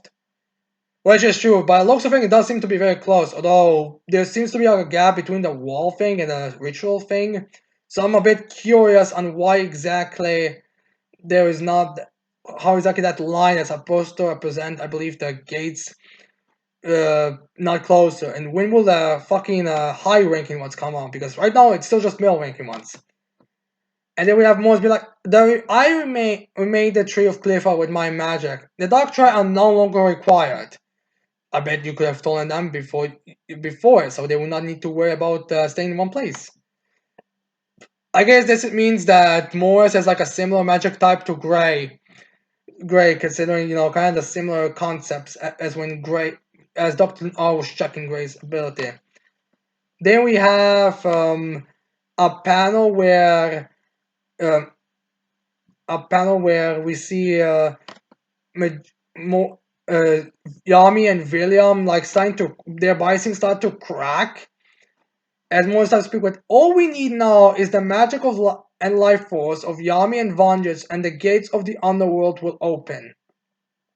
As Dorothy's like Yami-kun, William-kun, and then we have the Morris be like toot toot toot. We've got front row seats here. As he starts to recreate the corpses from the demons that were killed, I'm guessing by Dorothy. Also, while we are talking on the subject, where is the shadowy general right now? I mean, should he be here or like defeat or something? I don't know. And then we see like this like monstrous form, like clearly just a bunch of random shit that's been parts that's been from our demons. As Moses says, reconstruction magic, confirm it. Operation. Seriously, Miro, that's the name of your spell? And then Moses is like, let us witness the advent of the Demon King together. That is, if you survive long enough to do so. So, yeah. Yeah. And then we have more. Then we have Lotus be like, ugh, I really hate stuff like this. Usually I would escape, but. And then we see a picture of Lotus and his wife and children. And Lotus is like, I cannot run away, but I can't die either. But where are his children right now? Like, are they like somewhere in the castle right now, hiding, or are they in wherever Mars and his resistance are? Like, where are they, anyways? And then we have Lotus being like, "I'm returning alive to my family." And then we see like, damn, we see like that Devil attacking Lotus, and some weird stuff starts to cover it, but also thinks poison. Oh, I'm not sure if it's the devil or something else. It's always like, ooh. And then we have Morris be like, what's that song? We got a picture of Yami, and I think we all know what this is gonna reveal. As we get Henry's Black Bolt coming and slamming into the fucking demon, destroying it in one blow. As we have the Black Bolt screaming, we've come to take you back, Captain Yami. As the is also like, onward to Captain Yami. Yup. So alright, so let's talk about this chapter. So alright. It seems like we have Golden finally, Gauge, Henry, Vanessa, and Greg coming here to fight against Morris. And yeah. And we are gonna get like this battle.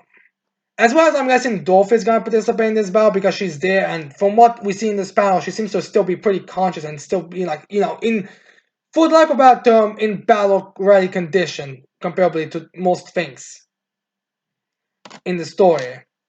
So I'm guessing now, since this is supposed to be like four more chapters to this volume, I could see it like this fight taking place for this period of time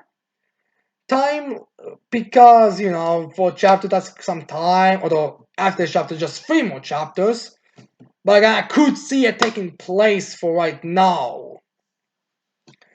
So how this battle could go, the thing is, I know people have very high hopes for Morris, like he's gonna do something, he's gonna be badass, he's gonna be I don't know what.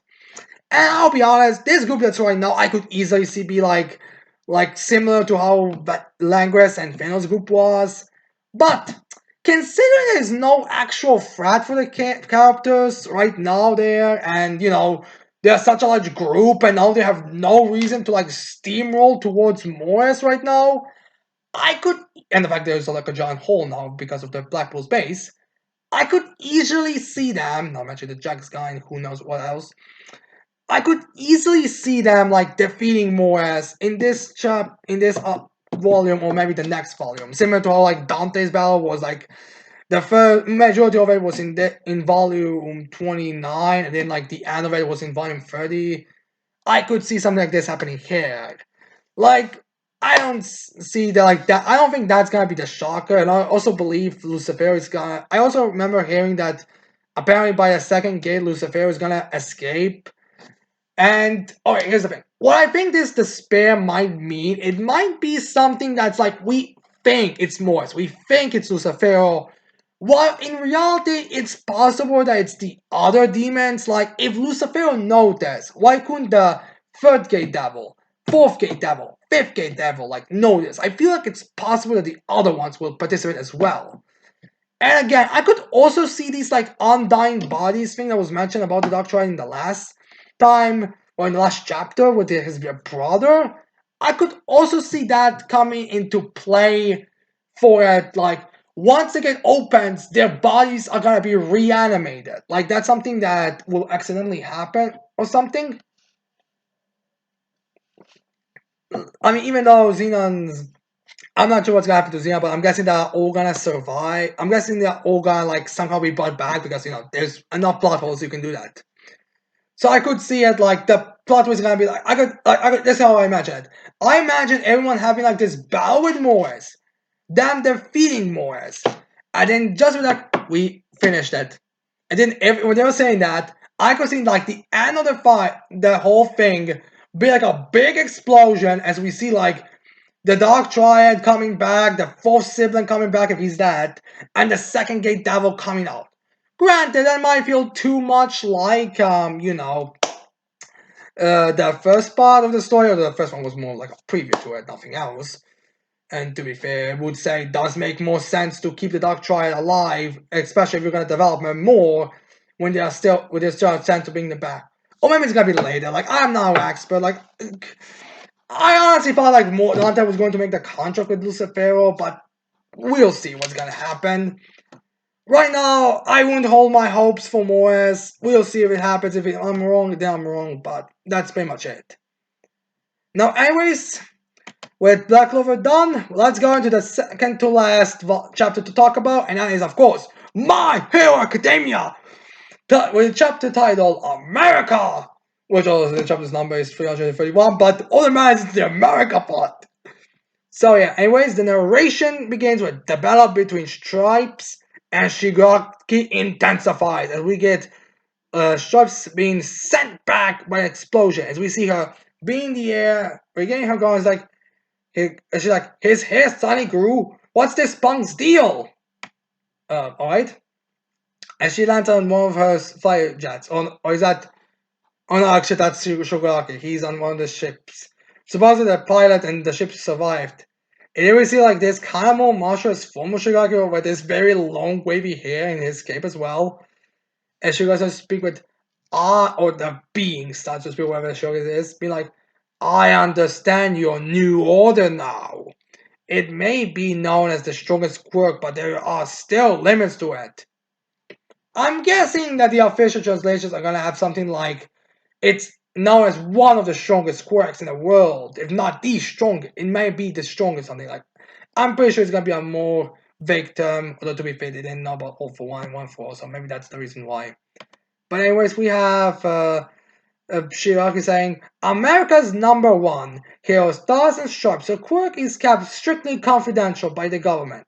Although the details of her quirk are kept tightly under wraps from her public hero work, we have a rough idea of how it works. After touching a target and calling on its name, she can freely impose any rule upon it. An almost fantastical power to control others like child play. Can it even be called a quirk in the first place? But now after finding her, I figured out a lot of things. I'm guessing that's All for One's mind talking. Now we get even more of an explanation. There has to be a limit to how much she can power up and strengthen her body. If it were actually limitless, she could have been able to kill me with just a touch. It wouldn't make sense for her to hit me with such force. On the other hand, it appears that there is no limit to which she can weaken things. And then we have a bit more like a 2D showing of this, like a bit more like a video game, as I guess this is a Shiraki part of talking. So can I think of it like a barometer, where she can set the positions as she wishes? Why couldn't she just set the rule if you are touching the air in the designated area, you will die? So she probably can't set rules in her mouth is for shot or against intangible things. Actually, what if she could, but the effects were just really weak? Then what about lasers and that vacuum? It seems that she has a much greater freedom in setting rules with things that are not biological. Surely that's the essence of the new order. Oh my god, there's this like Hunter Hunt, Hunter x Hunter levels of dialogue here. The difference between setting rules for biological and non-biological targets probably has to do with the whole process of calling its name. I think I understand the reason why the rule impossible on me had no effect. Miss Stars identified me as Shigaki Tomo and touched me a butt. What I am now is unclear.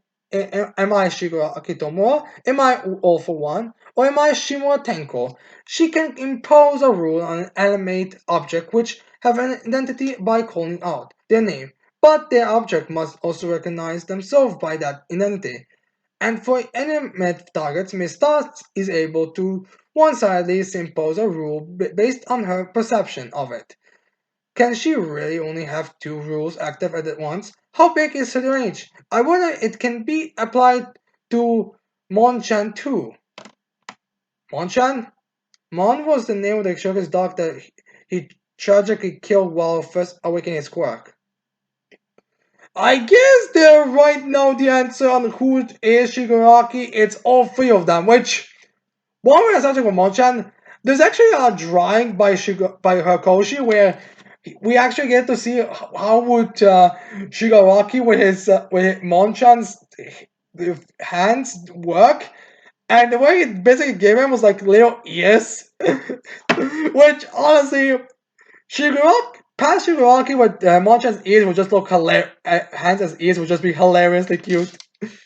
I mean, granted, it's still a fucking body of a dog, but still. Also, too much dialogue, Shakoshi. Too much dialogue. I mean, I know this quirk is very complicated. I know you want to show how intelligent the being is right now, but still, too much dialogue. And for God's sakes, someone say I'm gonna give sore throats when reading this. We don't need a fucking encyclopedia. So, anyways, then we have whatever this being is right now. Be like, I wonder what it can really do. I want to try it out so bad. I just can't wait. I'm not sure if this childish nature comes from Tenko or I'm guessing this is coming from Tenko and All for One's whole knowledge of it's kind of like fine wine and stuff. And then we have Stars and Shard be like, I wonder if he has a breathing apparatus hidden somewhere. So I guess she's trying to explain how exactly he's able to breathe or something. Then we have Stars be like, what do we do now? Well, actually no, some of the pirates be like, what do we do now, Star? And then I was like, neither New Order nor the consecrated laser beams seem to have enough effect on the target at regenerating freak. And then Station shall be like, convey this to Commander Akbar. Star Wars? As the bar is like, hold on a second. Even though we are already acting out of line, that's a bit too. Wait, what exactly are we talking about? As they were such a big, we have to use it here. That's why the special override order exists for for in the first place. Which is kind of true. And then we get a panel of her being like, he's no longer just an enemy of Japan. He's a worldwide threat. I'll make sure to pulverize him in ways that are illegal in Japan. He has to die now. So I guess she's realizing the threat right away. And then we get like a bit of a cutesy panel with Sasha being like, pew. Like they okay that she's like, anyway, until we get back to the ground, let me use you as a foothold, alright, my brothers? As one of the soldiers like, good grief. And we have a flashback image of Southern Tribe, and yes, that chick is buff as all hell. And I'm curious about when this took place because she seems more, a bit, more, as she seems to have like a little more soft chin than she has right now. And then we have her being like, starting today, I'll be the one in charge of you guys. Shall we lay our lives on the line together, my brothers? And then the soldier's like, what a handful for this number one hero. Coming through. And then we have, I'm guessing this guy who is going to suddenly be like, move out of the way. This is Star's foothold. Understood? And then Shiraki jumps on his normal. He's like, oh boy. And then we have Stas and be like, there is nothing we can do with the current information we have about him. We have to engage and counterattack now. Then Saja uses her ability and she's like, atmospheres shall solidify to become 10,000 times my size. Fist bomb to the earth, and my god, we get a giant big shot of stars and stripes. The other seems to be naked, by the way, in case you're wondering. And her there, and my god, those things. My god, that chest can crush. That chest of hers can crush a fucking skull effortlessly. And then we have Shirobia, I can't see anything, but something strange is. And then we see Stasha getting ready to punch. And then that giant fucking thing goes for the punch. And I think it sends away. And that thing is so fucking big that even it's above the clouds. My fucking. And then, my god. And then we see Shogi like flying towards the ground with the normal also being damaged. I'm not sure if it's killed, but it's just being sent to the ground. Then we see Sasha doing like a clap, and she's like, trying to accumulate damage on him is meaningless. Tell me your true name. Why won't you respond to my rules? I guess this is how it was supposed to be from the start. And then we see like Shiraki look at her as she's like clap, and she's like, I'll crush you to pieces. And then Shigaraki is like getting crushed in it. Again, I'm guessing that the same thing is probably from the normal, so I guess the normal is probably that at this point. And then Sharpie's like, he's hot as hell! And yeah, Shiraki is not getting damage at all. He's like just being like crushed between, not really damage. And she starts like, my brothers, fire all of your lasers at me! As all of them instinctually just fire lasers at her. And then she uses a new rule called harden and concentrate the lasers into one beam. As we see Stars and Stripes giant form, combine the lasers as she visualizes it. As we see the giant fucking thing with the giant lasers, we see Shiraki and the normal still falling. As she uses ultra high power unification laser. As it I'm guessing Shigaraki and maybe even the normal into the ground, and she uses the ability Keranus, and it sends Shigaraki into the ocean, and it just burns him. Now I'm not sure that no, I don't see actually the no, but he might already be the burn to the corpse. And then we have the soldier be like sustained convergent firing of the high power lasers. He's sure to burn up soon. As starts like, not yet. This is just to keep him in place. Wait, what? And she like starts to burn up. And she's then like, if he's defeated by this, then there's no way that Endeavor couldn't have taken him down during that war. Alright, so apparently Endeavor's actually equal, if not greater, by this dialogue, it seems like it's at least equal to a bunch of lasers blasting one thing. My god. And then we have someone starting to call for Star, as Star's like, Akbar, stop us. And then we have Akbar saying, I've gotten negligent dealing with your selfishness. However, this time I won't end with you just with just your hero license for getting revoked. And then we have Star be like, do whatever you want. So what about the preparations? Are they done? As Akbar's like, you only have one shot. Japan has already been contacted. It should be arriving soon. And Starship's like, perfect.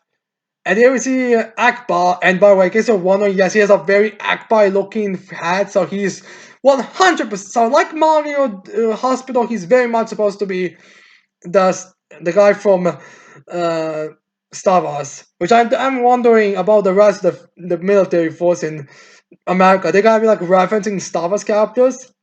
And they were about be like, you don't abide by any rules. You're selfish and hasty. Yeah, that is the reason why our country shines. And then we see him look at a picture where we see her doesn't shop as a child with All Might as well as the doctor. Well, not the professor, the one in the first movie, and confirming that yeah, that she is the same girl from the first movie. In case we didn't make the connection, and she's like, as the Akbar's like, even All Might couldn't capture this villain. It's your time to surpass him, Kafi. Its its name is Tyrant. Make sure to make every single one count. As you look at her as a child, and then we see a bunch of nukes.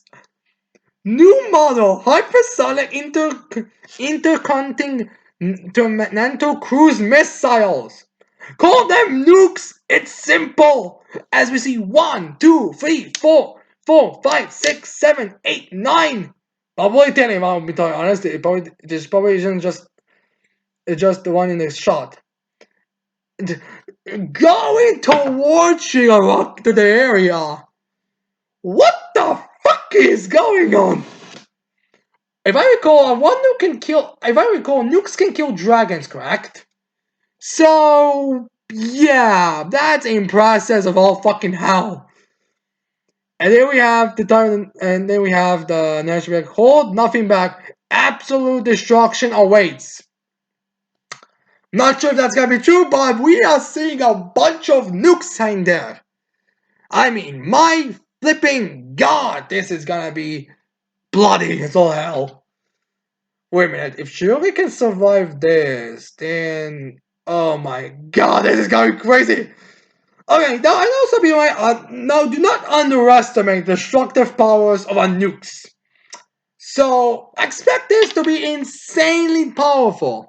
I'm not sure how Japan is not gonna be able to survive it, but I don't think they're right in Japan.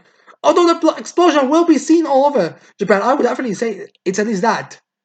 But my god, this went from 1 to 100. Like, I was concerned about the last chapter ending with the way it did with this chapter, like, began with Southern Trump defeated, but nope, it went even crazier, people. My god. I suppose when the dialogue of America, I cannot do anything but this. Bless you, America. Bless you. Oh, this would be such a terrible thing if it actually happened in the real world, but come on, does that even matter? It's fucking nukes. So anyways, with this, let's end this special with One Piece, which, honestly, after seeing a bunch of nukes coming towards, is not even gonna matter much. I need to get a fucking drink after this. Fucking nukes!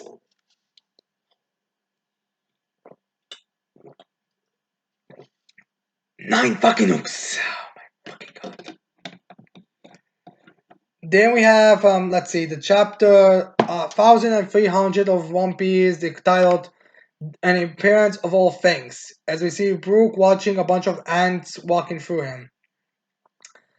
Alright, we start the first page where the title spread where we have some talking. Then we have the nation be like, away from the battle. And then we have someone being like, you are a Navy spy from what I can gather?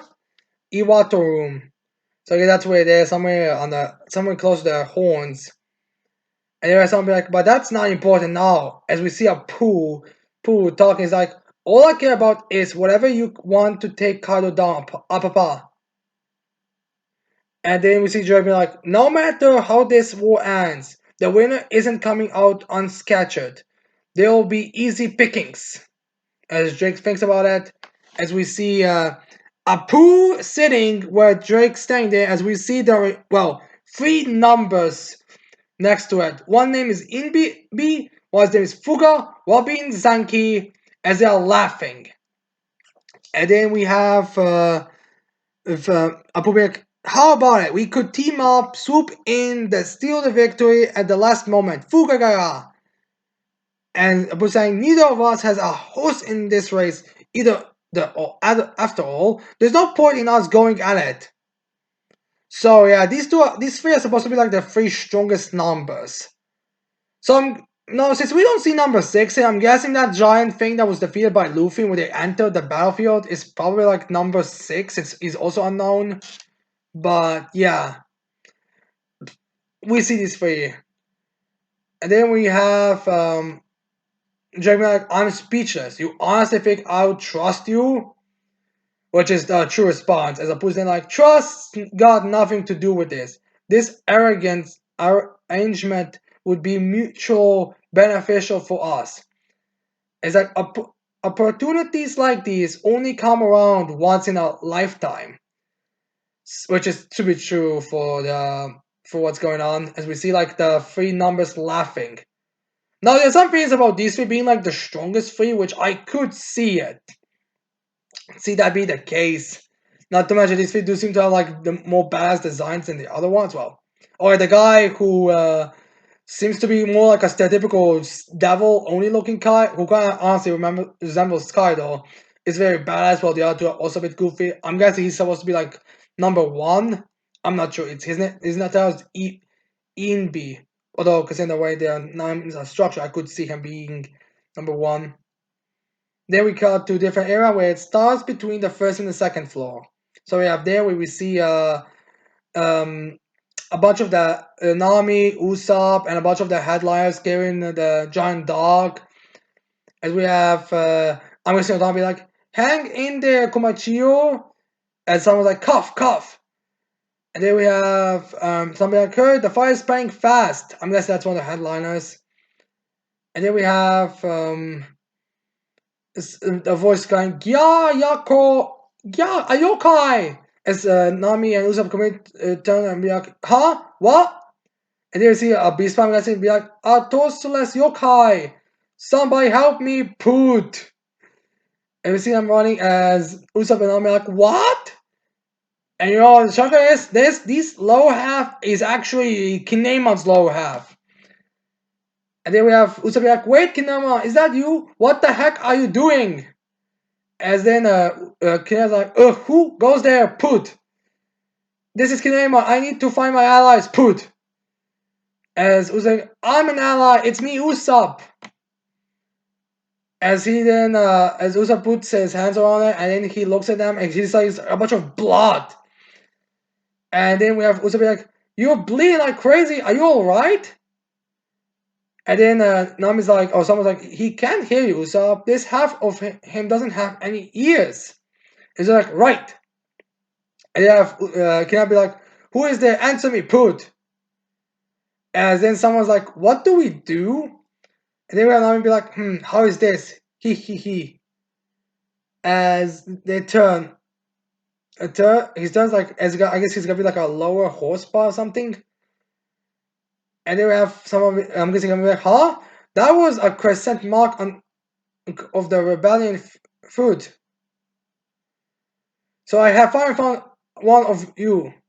I guess the lower half is looking at a crescent moon mark. I'm not sure. As we see speech as speechless as we try to compare what's going on here. And someone's like, kid's like, I have an urgent request put. And then we hear that request, and Usa's like, ooh. And then we have some, I'm guessing Otoma will be like, I'll go with Hamlet. You guys stay with Tama. I mean, no, actually, that's Usopp. And then we have somebody like, man, you just can't get enough of me. And then we have can be like, I'm in your debt. You truly are a friend, Put. There's a passage on the first floor that leads to the attic of the leftover Put. And then I'm guessing we have lower half of Kinemon, Usopp and Hamlet running somewhere. So yeah, then we have someone. Then we have someone be like, she's barely clinging to life. Please save her. I'll implore you. I'm guessing this is what Kinema said to Usopp and Hamlet.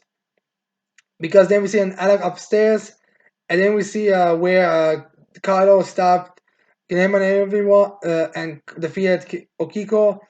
As we see a picture of Kiko where she's still, I guess, alive somehow. My god, the Red Caps are really still alive. Still alive. No wonder people are questioning if Ashura Dojo is alive. There, Kinema thinking to himself, bear with it a little longer, Kiku. Help is on the way. I still can't believe it. I survived being severed in two. Seriously? That's the explanation? Then we have gonna be like, I suppose Lodono did not completely retouch my body before. Seriously? That's confusing as fuck. Like, Lion's supposed to be like this very expert and that he failed to retouch it fully? My god. And then we have Kinabe. What a miracle. No, please let Kiku be spared. Miracle. I would say it's plot armor. And then we have someone being, psst, hey, psst, answer me, Conjurer. As Kinemon hears it, and he's like, that is a roach's voice. But he was beheaded. He seems unaware of Conjurer's demise.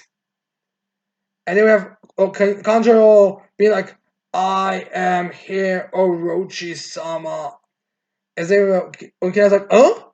And then we have, or it should be like, sounds like you're at the brink, Conjurer. And then Conjurer be like, yes, the finale. And it was like, I see, I have nothing but praise. Your performance was masterful. And then Conjurer be like, huff, huff. That is flattering to hear. And then Orochi's like, can you hear it? The cheese you earned. And then Conjurer's like, for me? And then we have Ocho being like, indeed, unfortunately, the bitterness and resentment rippling through me means I cannot fully appreciate it. Our ancestors remain unsatisfied, giving them a stupendous control. Use your painting to depict the burning wrath of the Kurozumi clan. As we see like a picture of, I guess, I'm guessing the Kurozumi clan, I guess Kanjuro imagining a bunch of people praising him for his performance as he tells that to Kanjuro, and then Kanjuro starts to draw something, and you have Orochi be like, who cares who wins? Let them all be consumed by the Kurozumi clan's vengeance. As you see Orochi, there's like kind of, I guess supposed to be kind of evil face, but it's Orochi, so it's kind of hard to take him seriously. And then Kinemon is looking just hopelessly as Orochi's like, cast all the stragglers in the castle into the abyss of hell, drag them up as low as our brethren trapped in their graves. As we see Conjure continuing to draw, which, considering how little he moves and probably just has his blood, honestly, for painting, it's honestly pretty a miracle. As Orochi's like, free their souls, Conjurer, free us in the final blaze of glory.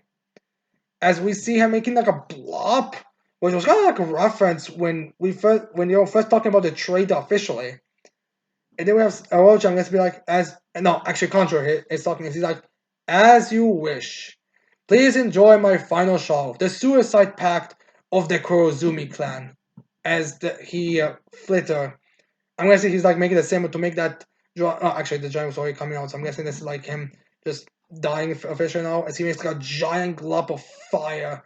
It's Kenya hopelessly watches just a big just a huge pile of flame as I guess the name of that flame is like Kanzenbo.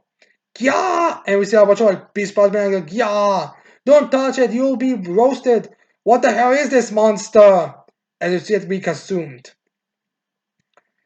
And then we have someone reporting from the beast spots, I'm guessing, be like, emergency reports coming in! A gigantic unidentified spectral has appeared on the second floor. And there is someone, unless it's either the Momo or someone of the soldiers be like, here we go again! Which is referencing the part where Momonosuke, and then we see Momonosuke, and he's like, all I can do is make as many tiny flame clouds as I can, pan. And he's like, trying to like do as much as he can. And then we see the reporters being like, it's going right for the walls. It's like some kind of ghost. So yeah. Also, by the way, I guess you're wondering about Okiku as well as Kinemon. It's possible that thing went in a different direction or it did kill them. I'm not sure. I guess we'll know once we cut to Usopp and Nami, Usopp. But I'm guessing they're just like that thing conveniently went into the direction that Okiko and Kinema weren't there. I'm guessing. But anyways, then we get a picture of the flower capital laughing and smiling and drinking. And then we have a poor being again. The castle is being choked by flames. As we see even more of the fire. And then we see Brooke and Robin, which seems to be the life floor. Or I'm guessing, I'm not sure it's hard to tell. There's no like updates. I'm guessing it's the life floor, and that's where they were heading with. And so I was like, let's get out of here. There's no time to fight. As we see, like, some still seemingly fighting, but it seems like some are like running around mostly. There we see two of the CP9 members walking. I'm guessing that the third one is probably taking the I guess the walkie-talkies of Wano or the Nemushis of Wano into their room or something, or maybe he's eliminating them. Hopefully not, since I really hope that's not what's happening because those girls are pretty not cute, but they are pretty fun concept with those paper attacks. I'm hoping that's what's actually happening. I'm guessing these two soldiers are going after Robin. Then we see Marco watching somewhere. Izo is shooting at something. Kamo's what's his name? Kawamatsu getting his blade ready. Then we see a panel with between Sanji and Queen. Then we see Luffy in his base form fighting against Kaido. We see King clashing with Zoro. As we see someone be like, "Goo foo foo hoo," Orochi. It's like the Kozuki forces and the emperors will be undone by their own hubris. And then we see the origin is like weird, kind of like this kind of like weird storage room. And it's like, I know all about it, Kaido. Your massive armor is in the basement, stocked with weapons I provided. Light it all up, Conjuro. Blow them to smithereens. No hurry back for Kurokuju, so we can escape. This pirate war is no longer any of our business. As he's picking his nose, by the way. Seriously? Isn't your plan to like die and bring destruction to Wano? I guess he's not thinking he's gonna hit one or something before. I don't know. So I guess Fukuoka is still fighting with against Raizo, but yeah, anyway, that's I guess the status on Rochi. There we have someone we hear the beast spots be like, young master! As they're like, where are you going? As she immediately like I guess hits them? And they're like, wow. And then we have Yamato being like, the armor is in the very bottom of the castle. I'm not sure I'll make it in time, Monosuke-kun. You've got to slow the iron down, even if it's just a little bit. Wait, is that where Orochi's right now? Are we seriously gonna have a battle between Yamato and Orochi? Is that insulting to Yamato on every level? There we hear like a big explosion. Yamato continuing running, and then she's like, huh?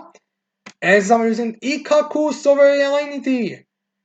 I'm guessing that's Big Mom, as we see Kid being blasted through with magnets. As we saw him big spots, we're like, whoa! As we see the armor that kids made during that we've always seen in the battle against Kaido, a bit of it, and Big Mom, I guess it was I think mostly Kaido at that point.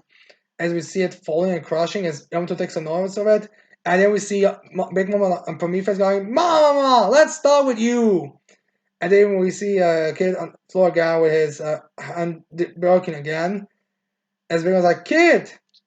And then we had like a bit, I guess, flashback dialogue as kids like, "Hey Trafalgar, can you awaken your ability?" Oh no. As then Lars like, "I'm not used to it yet. I'd only use it if I were near death." And then we have kid being like, "It burns too much energy to use in a real battle." And then kid's like, "Mine's the same, but we are not getting anywhere like this. You'll need to back me and up and play that ace." Oh my god. Alright, this is probably gonna be the next complaint from One Piece. Now, Law and Kid have awakenings, meaning that this is gonna be a new outrage. Now, I would like to remind everyone that we've barely seen Kid fight, if you really think about it. And Kid was like going for killing the Yonkos really well.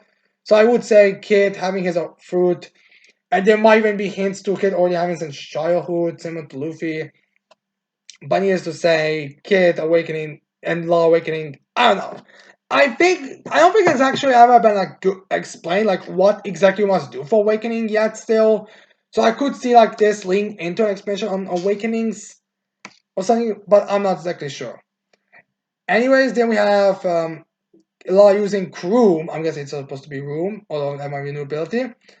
As he like puts it on his sword, it's like on Anastasia. I guess this is him using his awakening. I'm not sure about what exactly his awakening else exactly. I guess coding weapons with them. Because beforehand I think he was just making a room and like using his normal weapons. It goes and then goes for Big Mom as he strikes at her and she's like and he's just like she's like Pierce.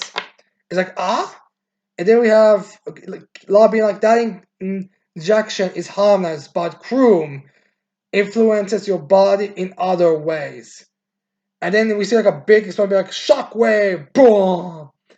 And everyone's like, coming some smoke from it, and I guess Prometheus or Napoleon or someone's like, Mama's bleeding. But even though Mama is bleeding right now, which is confirmation that she wasn't bleeding beforehand, Big Mom is just like, you little brat, you could use some more, as we see or me telling her, you could use some more magnetism. A sign.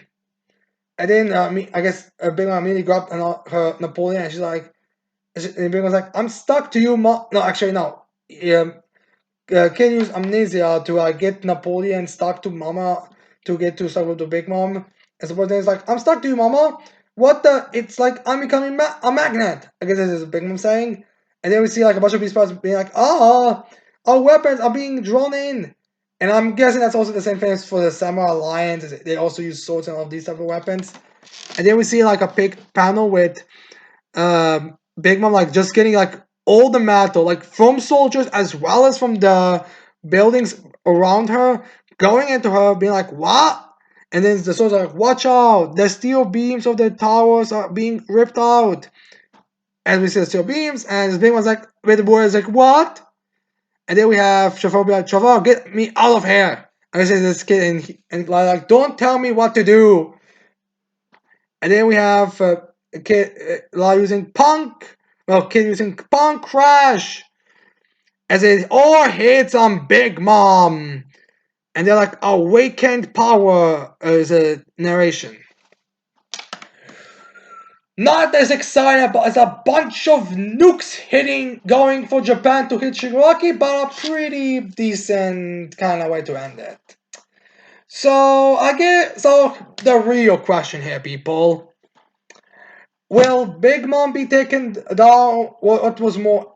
What do you think is gonna be a bigger controversy or a bigger talk of the town? Big Mom potentially being defeated by this move, or Kid and Law having awakening while Luffy seemingly still doesn't have it. My money is on the awakening thing because Big Mom is known as a meme already. So I wouldn't be surprised this would be the thing. So, anyways, is Big Mom actually defeated? I don't know. There's no like caption in the end saying Big Mom has fallen, unless it is like in the beginning of the next chapter, which I cannot predict that. I cannot see entire weeks into the future, so I can't tell for sure certain. Like I have a time limit. So yeah. In that case, we'll have to wait and see what's going to happen. But judging by the fact that La actually did manage to draw blood from her, and the big one was a bit, scared, you could say that it is, but also it's possible it's probably just gonna be like something like it's like gonna hold you down, like not defeat you, but hold you down. But yeah, that's pretty much it.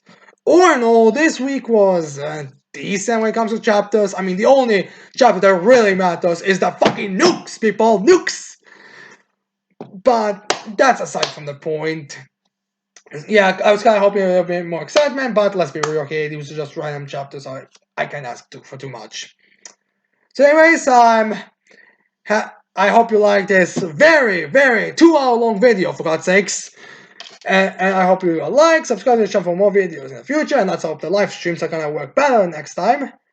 And with that said, let's finally end the day with goodbye and see you later, mortals.